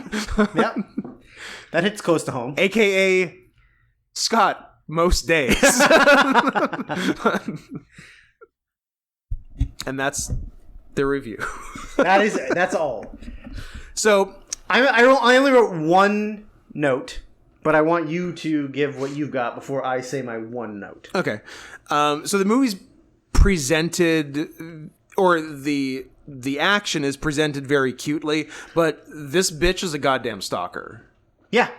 She is mentally unstable. Yeah. So it's this like kind of unhappy schoolgirl who has this crush on a guy who at best is indifferent to her and at worst actively doesn't like her. So it sort of goes like that, and then as you do, you're walking down the street one night and a strange creature offers you a cat mask that allows you to turn into a cat. So obviously you take him up on the offer. Well, yeah, why wouldn't you? You'd be the dumbest person on earth if you didn't. And so then she goes to visit him as a cat, and I believe your words, rubs her cat pussy in his face. Well, the one note I wrote was that she rubs her kitty clitty all over him. Great, you made it worse. So he likes her as the cat. He does not know that what she is in human form, and then that part kind of gets repetitive. It kind of loses steam for a while because it's a lot of their interactions as humans, and I think she writes him a love note at some point, and then some other kid in class steals it, reads it, and then like to save himself from being embarrassed, the guy, her crush, like tells her he hates her, so the kids don't like tease him as well, and they only tease her. And goes on like that for a while, and then eventually she's like, she kind of starts thinking that she would just be happier as the cat who he likes than as if I'm the cat this whole time, he will love me unconditionally, but as this dumb girl who he's not interested in. He thinks I suck. So the person who gave her the mask is this big fat cat. Big fat cat, which of course Scott knows all about. Who peddles in the mask business, and basically he gives cat masks to people who want to be cats, and if those people decide to stay cats, or he tricks into staying cats, he gets to steal their human lifespan. And I think some for himself to live forever, and some to give human masks to cats who want to be human, and so forth. Which he does. So when she goes full cat, basically, there becomes a human mask of her, which is then given to her stepmother's cat, who then begins masquerading as her. Yes. At school and shit, and like fucking up her program. Wrecking shit. Yeah. So it goes like that, and then the girl who is now cat realizes she does not want to be a full cat all the time. So she has to go to the secret island of cats. The secret island of cats. Which is very cool. There's like this very cool invisible bridge to it, which only cats can see. And it's kind of like treehouse-like. Yeah, it's really good. Like, the movie picks back up here, because it was definitely losing steam with the just sad girl visiting. I feel like she visited him as a cat 6 times. Yeah, it was a long time. Yeah. She wanted to get those tummy rubs so that she could feel his hands near her clit. And all of her nipples. And all of her nipples. Yeah. It's very sexually suggestive. Yeah. Isn't at one point he like rubs his nose on her belly? Yeah, it's a horny movie. Yeah, it's a very horny movie. I mean, it's Japan. And it's cats. They don't fuck, but they're horny. Yeah. I mean, Cats was also a horny movie. Yeah. It had its horny problems. Not horny enough. And no buttholes. And then stepmother's cat, who up to this point had been a bitch, has a change of heart and sees how upset the girl is. So she goes and finds her crush, the guy, and says, hey, you gotta fucking go to the secret island of cats and save this bitch. But to get there, like, you need a cat mask. So he gets it, and then I don't know what the reason was. I don't know why he didn't go full cat. I can't remember the details of it. If I don't know if he didn't like have it on for long enough, or it's because they were on the island already, or I think a reason was given. Yeah, but regardless, he doesn't go full cat. He just gets a big old pair of paws. Yeah, which was cool. It was cool, but go full. What? Well, go full or go home. Go full, but you don't have to. And I would actually prefer you don't go full all at once. There is nothing, because once he got the pause and like they were spending time on the island, I thought we were gonna get like a nice like slow burn TF, which is my favorite thing. Sure. Yeah, just like bits and pieces as it goes along. A real Fairuza Balk in Dr. Moreau? Fairuza Balk to completion. Yeah. P.S. Been there. But yes, exactly Fairuza Balk, but Fairuza Balk did the first 15% in Dr. Moreau. Yeah. Had like the other 85. Yeah. Then that's perfect. So... yeah, the slow burn TF is really all I ask for in life and for movies. So, didn't get it here. I still appreciate the TF element, obviously, which is why, I'm sure, which is partly why it was recommended, why we were fans of it. But, fucking go for it, basically. Yeah, fucking do it. Yeah. I don't know if I loved the stealing lifespans aspect of it, although that may just be like a personal preference. I just wanted TF for TF's sake and no other reasons. Right. But I realized plot-wise, there has to be something. Yeah, there has to be a reason why you can't just go back and forth the whole movie. Yeah, exactly. And then, so on the island, like, she links up with a bunch of other former human cats and basically overthrow the evil fat cat. The evil dictator. And she gets to be a person again, and he gets rid of his paws, because that was so horrible. Imagine having a set of beautiful beans. Big fluffy beans. And then they fuck as humans, and gross. That was the movie. Gross. Fuck as cats. That's what we want. Or half cats. Yeah. Yeah, man, Japan, you are weird. But I like your style. But you're weird. Also, half and half, please. I want a 50% mix. Yeah. Yeah. Tail, ears, beans. You know what? I'm up in the air on nipples. You can do as many or as little as you like. 2 to 8. 2 to 8. It's your dealer's choice. 2 to 8, but an even number, please. Yeah. 2, 4, 6, 8. 4, 6, 8, yeah. Or 0. Or if there's enough for 0. Yeah. But 2, 4, 6, 8. No 5. Who do we appreciate? I don't nipples in the correct. I don't want a pentagram of nipples. Which which just became the description for this episode. Pentagram of nipples. So we're looking for aspects. So ears, tail, beans, whiskers, nose, human teeth, pointy ear. Maybe, but are they giving you blowies? Because I don't want pointy teeth. Blowies. You know what? That makes sense to me. Yeah. Because even if you're not trying, you still can. You still there's still possibility of an accident. And now for pure aesthetics, a little okay. They don't even have to be like fang sharp, but like the eye teeth a little bigger. Okay, yeah, I agree. Just for looks. Yes. Just for aesthetics. Yeah. Yeah. Is that everything? That cover the bases? Yeah. Yeah. And a degree of fur. Yeah. Yeah. We did it. Yeah. Okay. and of course, butthole. And of course, a butthole. Rabbit-proof fence, 2002. From Tommy. No rabbits. No rabbits, but there was a fence. No rabbits from Tommy, who is a rabbit. P.S. Oh. Yeah. Weird. Weird. I don't know a lot of rabbits.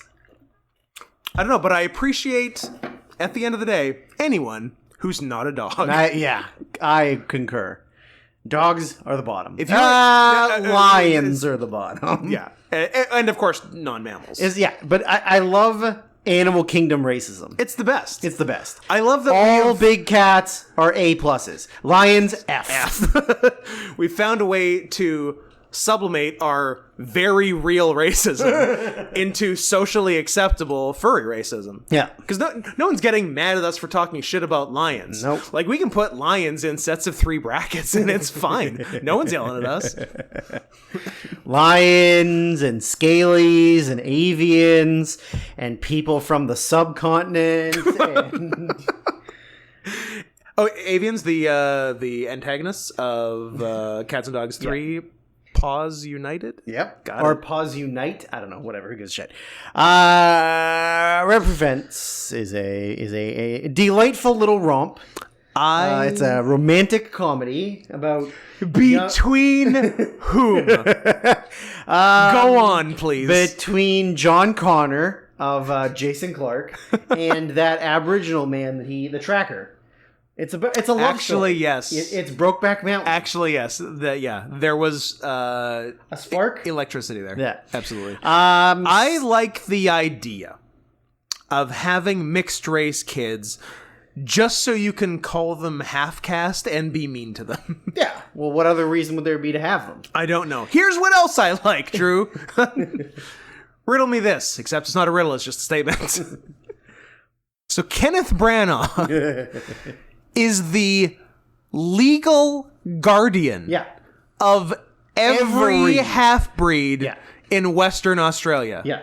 That's sick. That's fucking... That's some, like, high shit level power. Yes. Like, that's where you get to do whatever you want. You can make every mocha-colored child on this half of this very big continent call you dad. Yep. or uncle. Yep. Or Steve. Yeah, so the movie takes place after World War I and before World War II. What's that, between like 1818 and 1939? Correct. Okay. 1818? I did say that, didn't I? You did. I mean, I'm not wrong. The movie does take place somewhere between 1818 and 1939. Now, those are not the times between the 2 world wars. Yes. Let's be clear. Correct. But I'm going to call this a win. So, as we alluded, it's all about the British Empire taking away mixed race babies and putting them into... Was never super clear why. Well, are they... They're trying to take the jungle people and like make them like put them integrated into society. So they're teaching them to speak English and proper manners and but at times it seemed like they liked the half caste people even less than straight up Aboriginals. Yes. Yeah. So I couldn't tell like what obviously they don't like non-white people at the end of the day. No. But they don't want the mixing of the genetic pool. That's the thing, is they want the genetic pool to stay the same. Like Aboriginal people can have sex with other Aboriginal people and make babies. That's fine, but we don't want white men porking Aboriginal women. Yeah. But when they do, then you get your baby taken away. Yeah. Yeah, so three young girls that get taken away to the re-education camps or whatever the fuck you want to call them. Re-education camps. Yes. And they decide that like the oldest one kind of decides like, well, we don't want to be here. Yeah, this sucks. So it sucks, so let's leave. Yeah. So they run away, although one of them is more reluctant than the other two. One of them sucks at running away. And one of them is fucking stupid. It's the same one. The one that got caught. Yeah. So here's how, in my head, the entire movie gets avoided. When Jason Clarke... White people never when come Jason to Australia. Clarke, the best John Connor, comes to the place where they're all living, to get them, and they're like, run, and they get the kids. How hard is it to lift them over the fence and let them run away because he can't drive his car through the fence? True. And then they're just gone. They are instead just of gone. running a long defense where he can drive the car faster than you. Yes. I feel like it would have just been easier to go 1, 2, 3, and then you're fine. That was somewhat avoidable. Yeah. How is Jason Clarke the same age now as he was in 2002? He doesn't age. He's John Connor, and if you had seen Terminator Genesis, Scott, they turn him into a Terminator. Is that the one I saw? I don't know. Yeah, I think it's the one I saw. Yeah, probably. Yeah. Yeah, that's the one with all of the massive plot holes. Yeah, and it's the one... And also Dark Fate is also the one with massive plot holes. Dark Fate's the newest? Yeah. Didn't see it. And what's the one before? Salvation? Salvation, that's the one that's like kind of its own thing. Yeah. I saw Genesis. Okay. Genesis erases everything after 2, or does it erase everything after 1? Everything after 1. It erases 2. And then Dark Fate erases that one and is a direct sequel to 2. Wow. So 3, Salvation, and Genesis are all gone, and it's just Dark Fate. But when Genesis came out, 2, 3, and Salvation were gone. Yes. This is stupid. It's very dumb. Maybe quit it too. After there were 2 good ones. Maybe quit it. Well, I mean, 3 is fine. 3's not terrible. I did hear that there was some sort of rise of the machines. There was a rise. Okay. And they had to gender bend. Weren't they all about rises of the machines? You know. Okay. You know. One was Judgment. Sorry, they gender bent Arnold Schwarzenegger? No, the other one. Oh. The bad guy became a bad lady. Robert Patrick was trans? Yeah. The whole time? The whole time. Wow. And then in Genesis, they made him a Chinese? Or maybe that was in Dark Fate. I don't remember. I think there was a Chinese in Genesis. Should we keep saying it? But I think Genesis ended up being Jason Clarke as John Connor, and I think Dark Fate had a Chinese. Okay. A Chinese Terminator.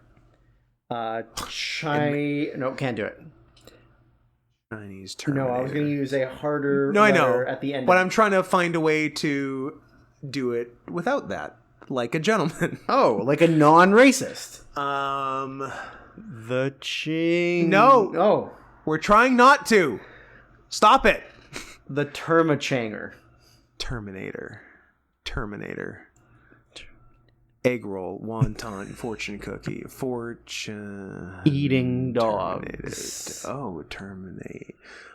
Terminate second pregnancy. Oh, okay, pretty good. Yeah. Well, although not anymore. Now they're allowed to have 2. Yeah, but they shouldn't. They should have -2 each. Yeah. Anyways, so. The girls decide to escape, and they are trying to get back to where their mother is, and the oldest girl, who's like, I don't know. And the whole time like I'm 11, thinking... 12? Yeah, something like that. The whole time I'm thinking, why don't the people trying to catch them just wait at their village? Oh, yeah. That's where they're going. I mean, I don't know if they just assume that they can't get there, so they need to catch them. To their credit, it's very, very far. It's long distance. It's hundreds and hundreds of miles. And also, Kenneth Branagh is desperate to keep it from getting out of the press, that they escaped. So the oldest girl has been trained to be a tracker and sort of knows how to keep their tracks hidden, but also doesn't really do a great job of it. Yeah, because the professional tracker sent after them is better than them. Now, this might be a really inappropriate thing to say on the podcast, Scott, but there sure were a lot of... Please don't say anything about nose sizes. There sure were a lot of Aboriginal Uncle Toms in this movie. Oh, yeah. The tracker... The tracker was Sam Jackson from Django. Yes, yeah. The other guard at the school that yelled at them to eat their food and talk in English. Yeah. Then there was the guy who turned them in. That guy in the middle of the desert, or the middle of the outback that found them, and he tried to turn them in. They knew, though. They knew he was a Tom. Well, they knew he was, but he's also that's 3 Uncle Toms in one movie. And then there was also just a wealth of Toms. Yeah, so there were a lot of not so friendly Aboriginals. Now, my favorite part of the movie was when their sexual discovery, noted thespian, and probably the greatest actor of our lifetime, maybe, I mean, if you ask him, yes. Mr. Kenneth Branagh, in the Queen's English, explaining with like a 1930s PowerPoint presentation. Explaining how how it's okay to dilute the gene pool once you get down to an eighth of Aboriginal. Yep. And hearing him in his proper English accent saying the word quadroon made me pop so hard because it's the most racist thing I've ever heard. Yeah, said like that. Said like that in like the most proper manner of speaking. There's no hard R on God's earth that is more racist than that quadroon. Than him saying quadroon. And it made me giggle. It was very funny. It was great. I agree. So anyways, long story short, they try to get all the way back, and then as they sort of they get caught, the dumb stupid girl is like, I don't want to run anymore, I want to go back, I want to catch the train, see ya, and leaves. Yeah. And they never see her again. Literally never see her again. It's based on a true story. It was written by the daughter of one of the oldest one. The daughter of the main girl. They get back home, and then they say, like, well, we never saw her again. She's probably dead. Yeah. That's it. End of story. Yeah. And they don't get home. They get, I don't know, the bush equivalent of one block from home where her mother meets them. Yeah. And then they go hide in the desert forever. I mean, they can. And then they kept doing that with children until the 70s.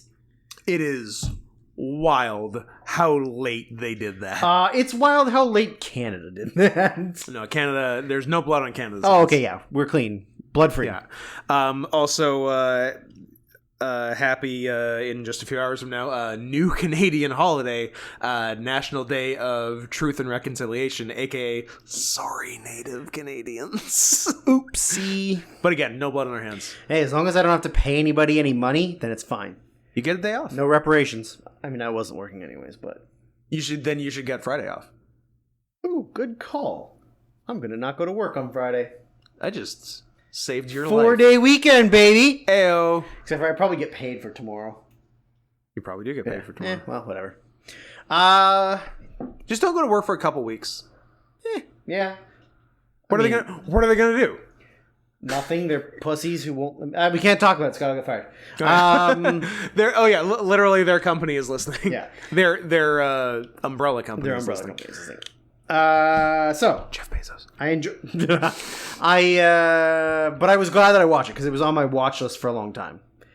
Yeah, and for kid actors, it was really good. They were good. Yeah, and I like that they showed the old real people at the end. Yeah, that's cool. I always like that. Like a lion situation. Yeah. Except for none of the kids died 5 minutes into the movie, but you don't find out until the end. Spoiler alert. I looked for him. I looked for my brother for 100 years. Turns out he died at the train station where I lost him. Turns out he died 30 seconds after I lost view of him. Yep. It's fucked up. All right. Now we're down to the worst things that have happened to me. The nitty and the gritty. And the titty. My Little Pony, the movie. 1986. Hey, thanks for tacking on one more, Eve. You couldn't have just left well enough alone. Like, no. God also, My Little Pony. God damn it! I understand that you were a girl and a child. Were a girl. And remain a girl. And a child in the 1980s. And this was a movie you watched. Don't make it my problem. Yeah, I think after watching this, I think I probably saw it when I was a kid with my sister. Because it did seem like a little familiar. With your sister. Yeah, with my sister. Not by yourself 10 times. Here are the 2 notes that I've made and the 1 note that I can't say out loud on the podcast. What is the My Little Pony note that you can't say? I'm fascinated. There were too many songs. There are a lot of songs. I hate songs. What do you think about the Smooze? Can you stop it? No. No. And how about, Jesus Christ, just let's mass produce as many fucking characters as we can to sell as much merchandise and literally play sets, because they went from Dream Castle to I don't know, Roman bathhouse or whatever it was. I do not remember what the second setting was. To dungeon, to underground world. Yeah, but like literally to Schmooge Land. But they're two like places they hung out like as ponies. Because like they had Dream Castle, but it got smoozed. Yeah. So then Magic Tony Randall just created her from whole cloth like a new place, and which is obviously like the new My Little Pony playset. Yeah. Like some of it was very unsubtle. Very unsubtle. And the thing that I can't say on the podcast, spoiler alert, I can say on the podcast. Oh, we did it! Is I'm into some nerdy shit, like collecting and watching movies, right? Like, knowing too much information about like certain movies, directors, whatever, playing video games. But you're a professional gamer. Grown ass dudes who are into this shit. I could not have less respect for anyone. It's not okay. It's not okay. It's not even good. That's another thing. It's terrible. The animation's whatever. But maybe some of the TV animation was good. I didn't think this animation was good. It's a mid 80s animation. Yeah. But yeah, I don't understand how this speaks to you on an emotional level. On an adult man's level. You're mentally ill. You are mentally ill. You're sad and depressed, and you literally need anything you can to make you feel better. Yeah. I like that. But like it's not funny. Like there's no subtle adult humor in it. No. There's no real humor. Like there's no kids humor. There's no unsubtle humor in it. It's literally just introducing 35 ponies. Yeah. And then you're like, oh, here are these like fluffy things that live underground. Oh, here's these trolls things that live underground. Obviously voiced by Danny DeVito. Obviously voiced by Danny DeVito. It's got a voice cast. You got a Madeline Kahn. You got a Cloris Leachman. You have World's Ugliest Couple, Danny DeVito and Rhea Perlman. Did they meet on this movie? Maybe this is their love story. You've got not gay Tony Randall. Not gay Tony Randall, definitely not gay. And maybe someone else, but decent chunk of folks. Kenny. I don't think Tom Kenny is doing 1986's My Little... He's not, Drew. Let's find out. I'll give you odds. What are the odds? 10-1. Fairly Odd Parents? I'll give you some Fairly Odd Parents. Did you know that it's supposed to sound like fairy godparents? Mm. What do you think about that? It doesn't. Well, I hate to be the one to tell you this, Scott. It doesn't. Fair enough. That doesn't seem like... 522 voice credits for Tom Kenny. Yeah, he gets work. I don't know if you... No, but that's a lot. Knew. Like, I was thinking like 300s. And also, Mr. Show. Oh, yeah. Oh, my God. Just getting to the bottom of his page... Probably takes a while. Missed out by 2 fucking years. His first credit's 88? Yep. He's also in Shakes the Clown. Nice. He's the one that takes Shakes the Clown's job and then he beats him up. Nice. But yeah, well, I was close. Pretty good. Anywho. The, what do we have? The voice cast, all the ponies. It's fucked up that only some of them can fly. I guess, but some of them are Pegasus and some aren't. But like they're literally a superior species. Why? Because they can fly? Yes. I don't know if that's true. I don't want to fly. Flying horse is not better than regular horse? It's got... all of it's terrible and stupid, so I don't care. Fair enough. Man, right at the beginning, like the sort of inciting thing for a lot of the movie was the baby ponies are putting on some sort of dance number, and one bitch and they bully the gay looking one. One bitch like goes into business for herself and like tries to dance too fancy and fucks up. Man, did they let that little girl fucking have it? They fucking gave it to her. I mean, hey, say don't go off book next time. You know, we got a whole thing with all of us. Hey, you ruined our dance. But I don't blame her for running away. Yeah. Jesus Christ. Me neither. They were brutal. Yeah, those ponies were fucking brutal. They literally handed her the razor blade. Which one was that? Was that Starscream? That was Starscream. Yeah. I believe the brunt of the abuse was Lickety Split. Because she had ice cream on her butt. Right. Why are you looking at her butt, Scott? I looked at a lot of butts in this movie. I feel like you're going down a slippery slope, Scott. You're going down a slippery slope. Horses have prominent butts. Sure, but... what am I going to do, not look at it? And then you put cool designs on them, I'm not supposed to look? It's a child. I mean, look what they're wearing. That's hard to argue with. Thank you. That is hard to argue with. I you know appreciate Tom Kenny is apparently in the Smashing Pumpkins music video for Tonight? Everyone knows that. He plays the second Tonight. Oh! Yeah. Who's the first tonight? Scarlett Johansson. I was hoping for Tony Shalhoub. Shalhoub and Kenny. Monk himself. The new odd couple. I hope I never have to see another My Little Pony thing again. There's a spanking scene. That was fun for everyone. Where a sentient plant spanked a witch. Mm-hmm. That was cool. Mm-hmm. I liked Tony Randall and Rabbit playing 3D checkers. Yep. That was cool. Like a 5-level 3D checkers. Yeah. Crazy. And I was told to watch out for, and did see a scene where there like a couple like cockroaches or whatever get out of a bin or a pot. Bin? And one of the witches and the cockroaches, like you can sort of like faintly hear a couple things the cockroaches say, and then the witch steps on it, and it says no in its voice, but they also animate the witch's mouth. Yeah. So it's like she said it. Oh, so she's saying no, that she stepped on this. But it's the cockroach's voice. So there was clearly a minor miscommunication. Yes. Between directors and animators and voice actors. As if anyone doesn't care. Correct. They're like, well, we should probably put some work into this. Nah. Or we can sell some fucking toys. Or we can sell some fucking play sets. And they did. That's what's important. I wonder what who made MLP? Was it a Hasbro? Was it a Mattel? Was it an LJN? I wonder who did them. I wonder what they made in 1986. That's what I'm wondering. Hasbro. I bet they had a banner year. Yeah, probably. Where are we here? 89 to 92. Those are some years. Oh, it doesn't say. It's a shame. No, it doesn't say. We'll have to do some research. Or just not.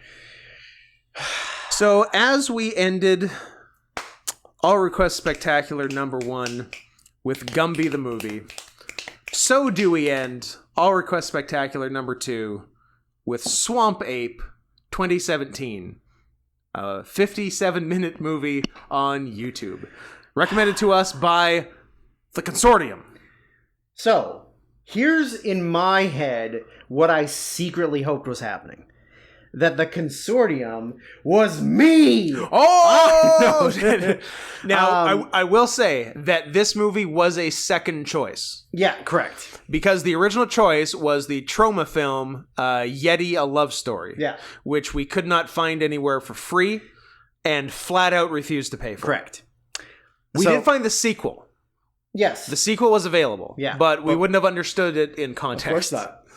So this was the consolation prize. So what I was hoping that the Consortium was that it was the director of this film, and he was a fan of the podcast and wanted us to review it, like, in all sincerity. And like, oh, these guys really like my movie. I should say my movie. I love these guys. I hope they don't say anything mean about me. I hope they don't shit all over my movie, and then we would shit all over his movie and he'd kill himself. I like that. That's what I was hoping for. I like that movie. I don't think that's how it turned out. I don't think the Consortium is the dumb meathead who directed and also acted in this movie. He has a name. Jeff?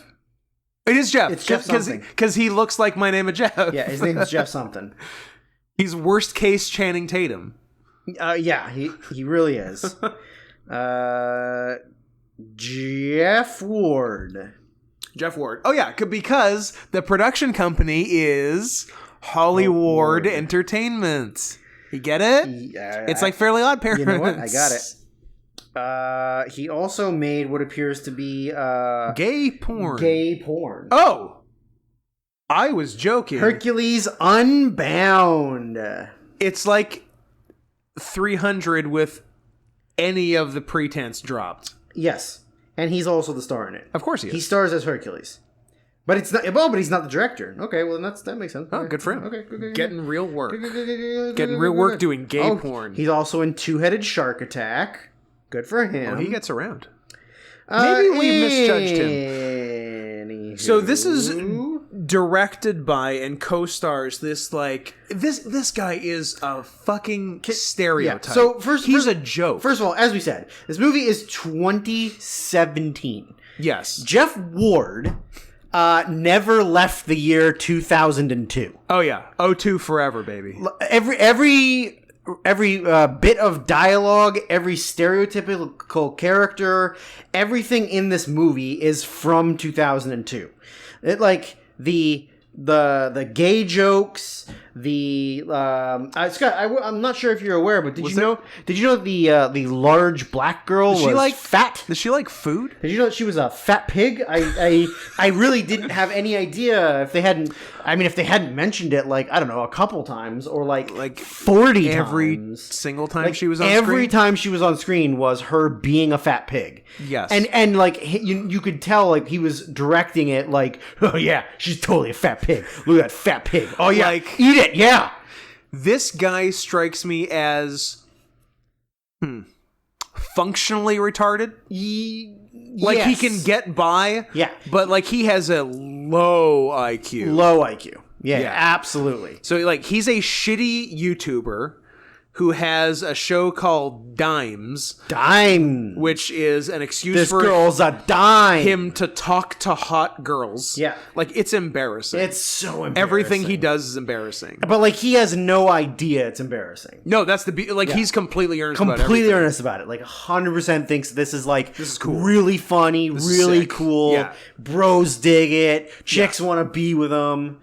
It's wild that someone like this exists for real. This is just this should just be a crazy broad stereotype. Yeah. But he's a real person. Yeah. It's crazy. Yeah, and this is a guy that I went to high school with who very much never realized oh, I can change my personality or just be somebody else now that I'm not a teenager in high school. Stop at some point being a grade 11 jock. A grade 11 broski. Yeah. But unfortunately, he didn't. He did not realize that. Yeah.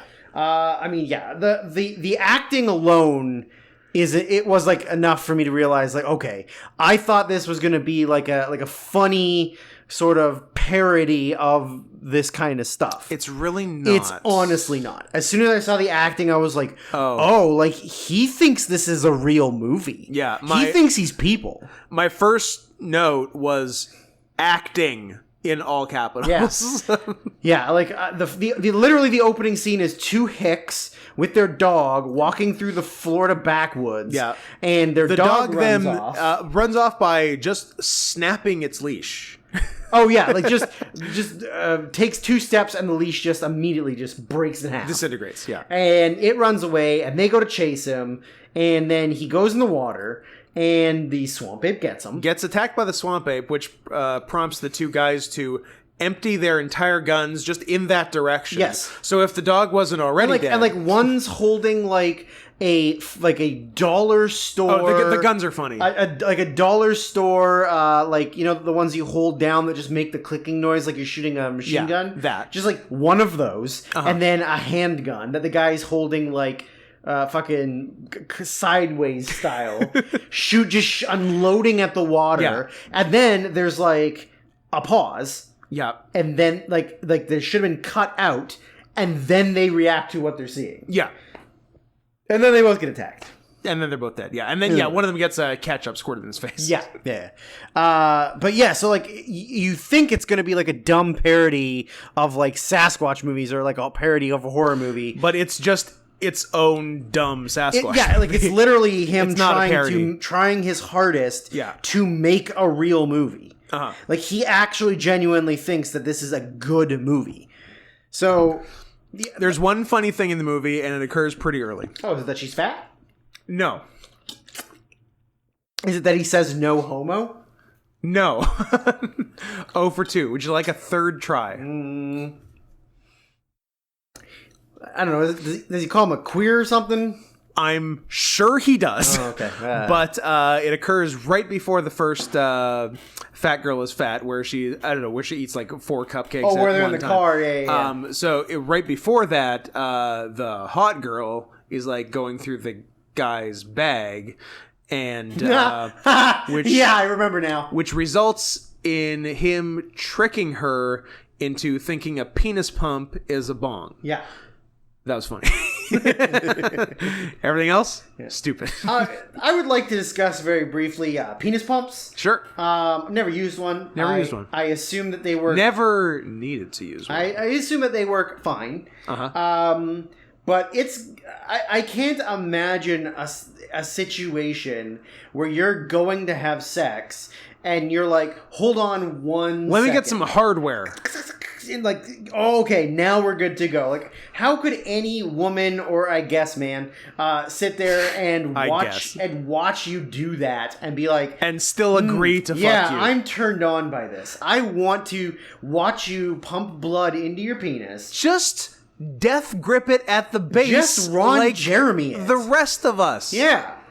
Look. And just pretend like you finished. None of us have been able to get fully hard in 20 years. But you just squeeze it as hard as you can at the base, and it basically works. It just stays the same. Yeah. Take an elastic band, wrap it around your balls. Yes. And then you're fine. But yeah, I those things to me have always been like, do you go in like, oh, excuse me, I have to go to the bathroom before we have sex, and then you pump it up. Yeah, I don't know how there's a good way to do it. I don't know. I don't think there is. Yeah. Same thing with like cock rings. Yeah. Like, how insulting to your partner to have to put a cock ring on. You're like, hey, I want to have sex with you, but also I'm not certain I'm going to keep it up the whole time. I need to keep the blood down here, so I'm going to cinch it off so that it has to stay down here. Let's get Daddy's Little Helper. Daddy's Little Helper, yeah. Yeah, it's... Oh, God, there's the professor is maybe the worst actor in the movie. Hilarious. Which is saying a lot. I love him. You empathize with him? You're the professor? I'm the professor. Yeah. You're Ginger. He reminds me... Are we doing Gilligan's Island? Sure. He reminds me of the CEO of the bank. Yeah. I'm the head of the corporation. Any of these people could have found themselves in a Neil Breen movie. They could be in a Breen-verse movie, yeah. Yeah, the professor guy, like, it's as if he was just a guy Jeff Ward knew and couldn't, like, he put out the feelers for actor in his 40s or 50s to play a professor, got no one auditioning, and then just went, oh, hey, like, this guy that I know. How about you, my dad's friend? Yeah, does this, like, he can come and be the professor. Yeah, it's like the guy has no idea how to act. There's an amazing scene between the professor and like the main guy, who's not the meathead. The meathead's like a secondary guy. Character. But the conversation like at the university or whatever between the professor and the main guy, where the audio is different for very different. Each guy. Yeah, one sitting across from each other. One is boomed, and the other one is somebody laying on the floor holding a personal recorder straight up. Yeah, yeah. Clearly different audio. Yeah, like either one of us could have vastly improved the audio of this movie with like computer freeware. Yeah. Like programs you don't even need to pay for. No. We could have made this movie better. You know what I've always thought would be like an interesting sort of experiment is if you took like a movie like this. If I took tiger hormones for you took those 1 year. You took tiger pills from the gas station? Yeah. Oh, Scott. Bad news. I think it's going to be fine. You're going to live for 2 years and then you're dead. But those 2 years? You're going to be a tiger. You get access to the raw footage of a movie like this. Mm-hmm. Everything. Yeah. But then you give it to like a professional editor and colorist and mixer and everything. I like that. And just literally see what you can do. Best you can what do is the best this movie shit. you can do. Yeah. That's very interesting. That's a fun experiment. I like that a lot. That's one experiment that I like. And the other one that I've always hypothesized that I think would be really cool is you take a script, but it's kind of has to be just sort of like a bare bones script. Yeah. But you give it to two separate director, DOP, like whatever. They have no communication with each other. Okay. And then you just see what you just say make that movie, what the two produce, and you see how different they are. side by side, like a full movie. Yeah. And you just see the two different things you get, like Wes Anderson and Michael Bay making the same script. Yes, that would rule. That'd be super fun. Yeah. Or like Lars von Trier and somebody who makes only Christian cinema. The guy who did that Kevin Sorbo movie. Oh yeah, of course. Yeah, that guy. Yeah, that would be incredible. I like that. I like that idea. But yeah, I would like to see somebody take Swamp Ape and like color grade, sound mixing, proper editing, just like fixing all the issues just to see like what the best possible Swamp Ape there could be. Yeah. That's a cool experiment. Yeah, I like it. Now, getting a retard like Jeff Ward to agree to that, I don't know. Tougher sell. I guess if he's not paying for anything and he gets a better movie out of it, then yeah. Great. Yeah. But or I don't know, give him $100. Give him some muscle milk or some fight milk. Good enough for a crow. Good enough for a crow. Sponsor the next season of Dimes. Yeah. And I'm sure he's fine. Do you think that he's put out any, like, when was the last time he put out a video? When was the last Dimes? I don't know. Or anything. I bet it's still active. 8 months ago. Okay. Except for it's an ad for a signal blocking bag that I guess you put your cell phone in and it blocks them from tracking you. Cool. And then the one before that was a 3-minute video of why I never get sick. Okay. And there's just like a picture of a bunch of supplements. Oh, so it's another ad. And then before that was my new job. That's 2 minutes. Probably another ad. But before that, oh my God. So literally, Swamp Ape in full. Yep. Then the trailer for Swamp Ape. Then nothing for 4 years. Okay. Then the lost footage, ... Dimes. Yeah. And then my new job, why I never get sick, and signal blocking bag. And those are the last 3 things he did. Just crushing it. Man, that is How many subscribers does he have? He has 150K. I mean, that's a good number. But I bet you it's all from Swamp Ape. It's people looking up dumb fucking movies. They get Swamp Ape and they go, oh my God, this is really stupid and funny, and we're going to follow them. Yeah. Man, I can't wait to watch the lost footage ... Dimes after we go off air. Yes. Yeah. What else do they have? So the professor and this group of students go out into, I don't know, the fucking Everglades. They go in the Everglades, yeah. It's what was the actual point of going? They were just doing geological research. Yeah, just some boring research. It was for extra credit or something, right? Or it was like if they don't go, because I think they were on the verge of, or at least the main guy was on the verge of failing, and he said, "If you come, you won't fail." Which, man, so many of my profs told me the very same thing. Yep. Did you fail? I came. Gross. I lived and continue to live across the street from the professor who taught the only class I ever failed. Oh. Why? Shout out to Organic Chemistry 201 or 202 at the University of British Columbia. It's because he's fully mentally ill, was on probation when I had him, was fired a couple years later. And did you protest your grade? No, I just decided not to go into medicine after I took that course and completely altered the trajectory of my life. The class had a 75% fail rate, which I think is bad. You don't question mark, which I think actually reflects worse on the teacher than the students. At what point is that not looked at and said like, huh? maybe this instructor is terrible. Yes. But clearly not fast enough. Yeah, he was. And he's a full-on... rapist. Crazy person. Like, he is, like, completely mentally deteriorated. Oh. Like, he walks down his driveway, looks at his plants, standing up straight with his arms behind his back, without moving for 10-15 minutes. Just looks at him, and then runs, like, sprints back inside. Scott, you need to set up a camera so I can see this. It's really funny. You really need to set up a camera so I can see all of this. It's really, really funny. His poor wife. His wife is lovely. I don't know how she fucking ended up with this fucker. That's very disappointing. Yeah. Big ups to Ruth. Big ups to Ruth.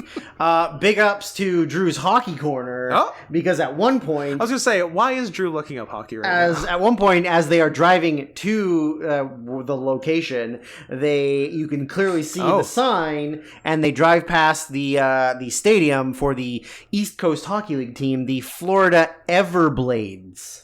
That's a pretty good name. And their logo. Big ol' gator. With skate laces on its nose. Oh man, that's good. And that's text, a skate. The text is a blade. That's good. I like it. I'm Everblades, baby. Look, I'm anti-scaly as much as the next guy. As am I. But I recognize good art. There's a lot of good ones in the East Coast League. That's a nice one. There's a lot of good ones. Well, we can shout out to the ECHL. The ECHLs, and they also have cool jerseys all the time too. Yeah. I'm gonna give you one final. What do we got here? So yeah, for those at home, check out. Is it Florida Everblades? Florida Everblades. Okay.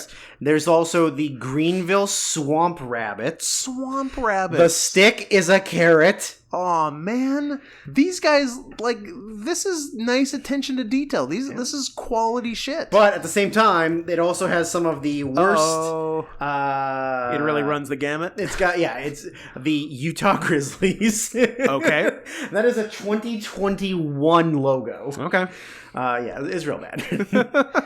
But yeah, anyways, you can see the Florida Everblades arena on the side of the road as they like drive by. So, Drew's Hockey Corner, you're welcome. Good eye. I did not catch that myself. So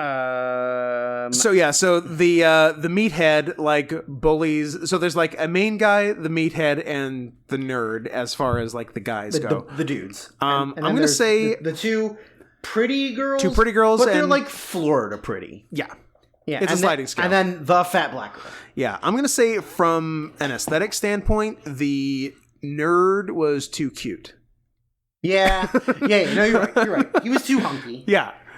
To be bullied. Like, he was shorter, but that's about it. It's a real, he's the best actor we could find, so let's put him in this role, even if he doesn't suit the role. The quote-unquote main guy was an okay actor. Yeah, he was... Like, he could handle himself. Yeah. The rest, less so. Yeah. And, it turns out there's a swamp ape there. Oh, no. And, it was pretty, like... The swamp ape's first, like, real appearance was actually pretty funny, where he just straight up bats the fat girl's head off. Yes, yeah. I forgot about that. I actually wasn't expecting that level of violence, like, off the bat. Yeah. So I appreciated that. That was fun for everyone. I know you're all listening thinking, is there ape dick in this movie? I got great news.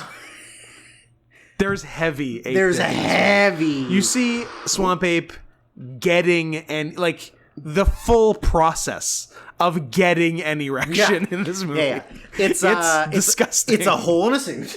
It's a hole in a suit. It's his real 12-inch dick going through a strategically placed hole in the suit. At SPH, as it were. Exactly. And and then he rapes with it. Well, more like swamp rape. Oh, and that's why we do the show together. Grape ape. Rape ape. Rape ape. Yeah, so you can watch this movie if you want to watch a bad movie. Hey, if you want to see real backgrounds that somehow look green screened, then this is your movie. That is your movie. It's actually it was confounding. I didn't understand it. It looked so bad. It was shot for being so real. badly. They're legitimately outside shooting nature. There was definitely a few times where it seemed like it was punched in very close. Yeah. Because there was probably like a highway behind them where you could just see cars constantly going by. So they had to punch in really tight. I was shocked you couldn't hear the cars. Yeah. The audio wasn't picking it up. Oh, how about that one Rick Astley sounding motherfucker in the little volleyball scene right at the beginning? Oh, yeah. What the hell is that? I don't know. His voice was crazy for his body. Yeah, it really was. It was wild. Yeah. And he kind of looked like Rick Astley. Yeah, he did. Maybe that was the point. I guess it was. Maybe that was a funny gag he wanted. I feel like that had... What did that even have to do with the movie? I don't know. Wasn't there like an Asian chick too? Wasn't there an Asian girl and... Was the nerd playing volleyball or was the main guy playing? Maybe the main guy. Because he was a volleyball player. He's a volleyball player. Because he had the big game. The big game. The bowl. The cup game. Yeah. The big volleyball bowl. And if backgrounds aren't your issue, there's a number of scenes which appear to be shot directly into the sun, where to the point where the focal person in the shot is just a silhouette. Ranger Steve, the guy who aided on the boat. Yeah, I don't know if we ever saw his face. I don't think so. I feel like every scene he was in, the sun was directly behind him and blocking him out, and he was just a shape. Maybe that was the way it was supposed to be. Was it an artistic choice? Was it an autistic choice? It was an autistic. It was absolutely an autistic choice. Okay, fair enough. Yeah, but the shadows in this could have used just one more pass, I think. But maybe that's me being a film snob. It could, you know what? It could be you just being a film snob. Maybe that's my problem. Yeah. Yeah. I think that's most of what I have. Yeah, I don't know. The only other thing I was going to say is I watched the movie, but if you don't want to watch the movie and you just want to watch a comical YouTuber comment on the retardedness of Jeff Ward, yes. As soon as I finished Swamp Ape, the recommendation for the next video was not friend of the show and not even somebody I even had heard of before. But if you look up Elvis the Alien on YouTube, I guess that's his YouTuber name, and you watch the Swamp Ape when a terrible YouTuber makes a movie, it is more enjoyable than watching the movie. It is. I definitely got more out of it than the movie. That's how we learned about dimes. That's how I learned that Jeff Ward made this movie. Otherwise, I would have just thought he was the meathead in the movie, and not that it was his brainchild. Yep. Which is a word that has never been used in the same sentence as him before. I'm sure that the word brain has been used in two contexts, but not brain power. Getting or giving? Getting brain and bad brain. Yes. Or getting bad brain. Or he has the brain of a child. Yeah. That's been used. Well, I can't wait to click on his last 4 videos as soon as we go off air. Oh, yeah, that's exciting. Oh, his hairline got real bad. Oh, sad times. Can't wait for it. He looked okay in 2017. He must have had a rough 4 years. Rough 4 years? Tough times. Rough 4 years where he wasn't posting anything, so... I get maybe that's why he didn't. Maybe that's why he's... Maybe a rigorous routine of Rogaine and hoping for the best. Or those hot needles directly into your scalp. Ah, the hot needles. The hot needles. So I think that's everything. I hope everyone got their money's worth. Thanks to everyone who sent us money for it. That was nice. We got a lot more picks than we thought. We thought we'd be able to do it in one show, and we had to do 2. We thought we'd cap it at 10. 20 goddamn movies. And thanks for making it a round number, too, guys. Appreciate it. Yeah. If you'd done 21, we would have lost our minds in an OCD fit. We would have done... Joan Crawford style. 2 rounds of 10, and then 1 episode of 1. But all the same length. All the same length. All 3 hours. A 3-hour about 1. We would have just gone over scene by scene. Some lucky listener. We would have just read the script. We would have read the script twice. Some of them, yeah. So, thanks for that. We'll probably do this again. Because it went well this time. We'll give you a minute to get your finances in order again. But should you already have them in order, go ahead and send them right now. Send all of them? Some all of them. Of them? All of your finances. Everything you've got going. Everything. We want... Send till it hurts. To paypal.me/notscotthenson. And don't forget to pre-order your beans. $50 a pop, as we decided. $50 a pop. If a few people do it, we actually will look into doing it. Do it. So let this be motivation for you. When a gag turns into a real thing. Yep, I love it. Yeah. And until next time, there is no secret lair because we goddamn did it all. It's over. We completed the game. Can you believe it? Congratulations to the winners, and also the rest of you are losers. Correct. Shut it off. Bye.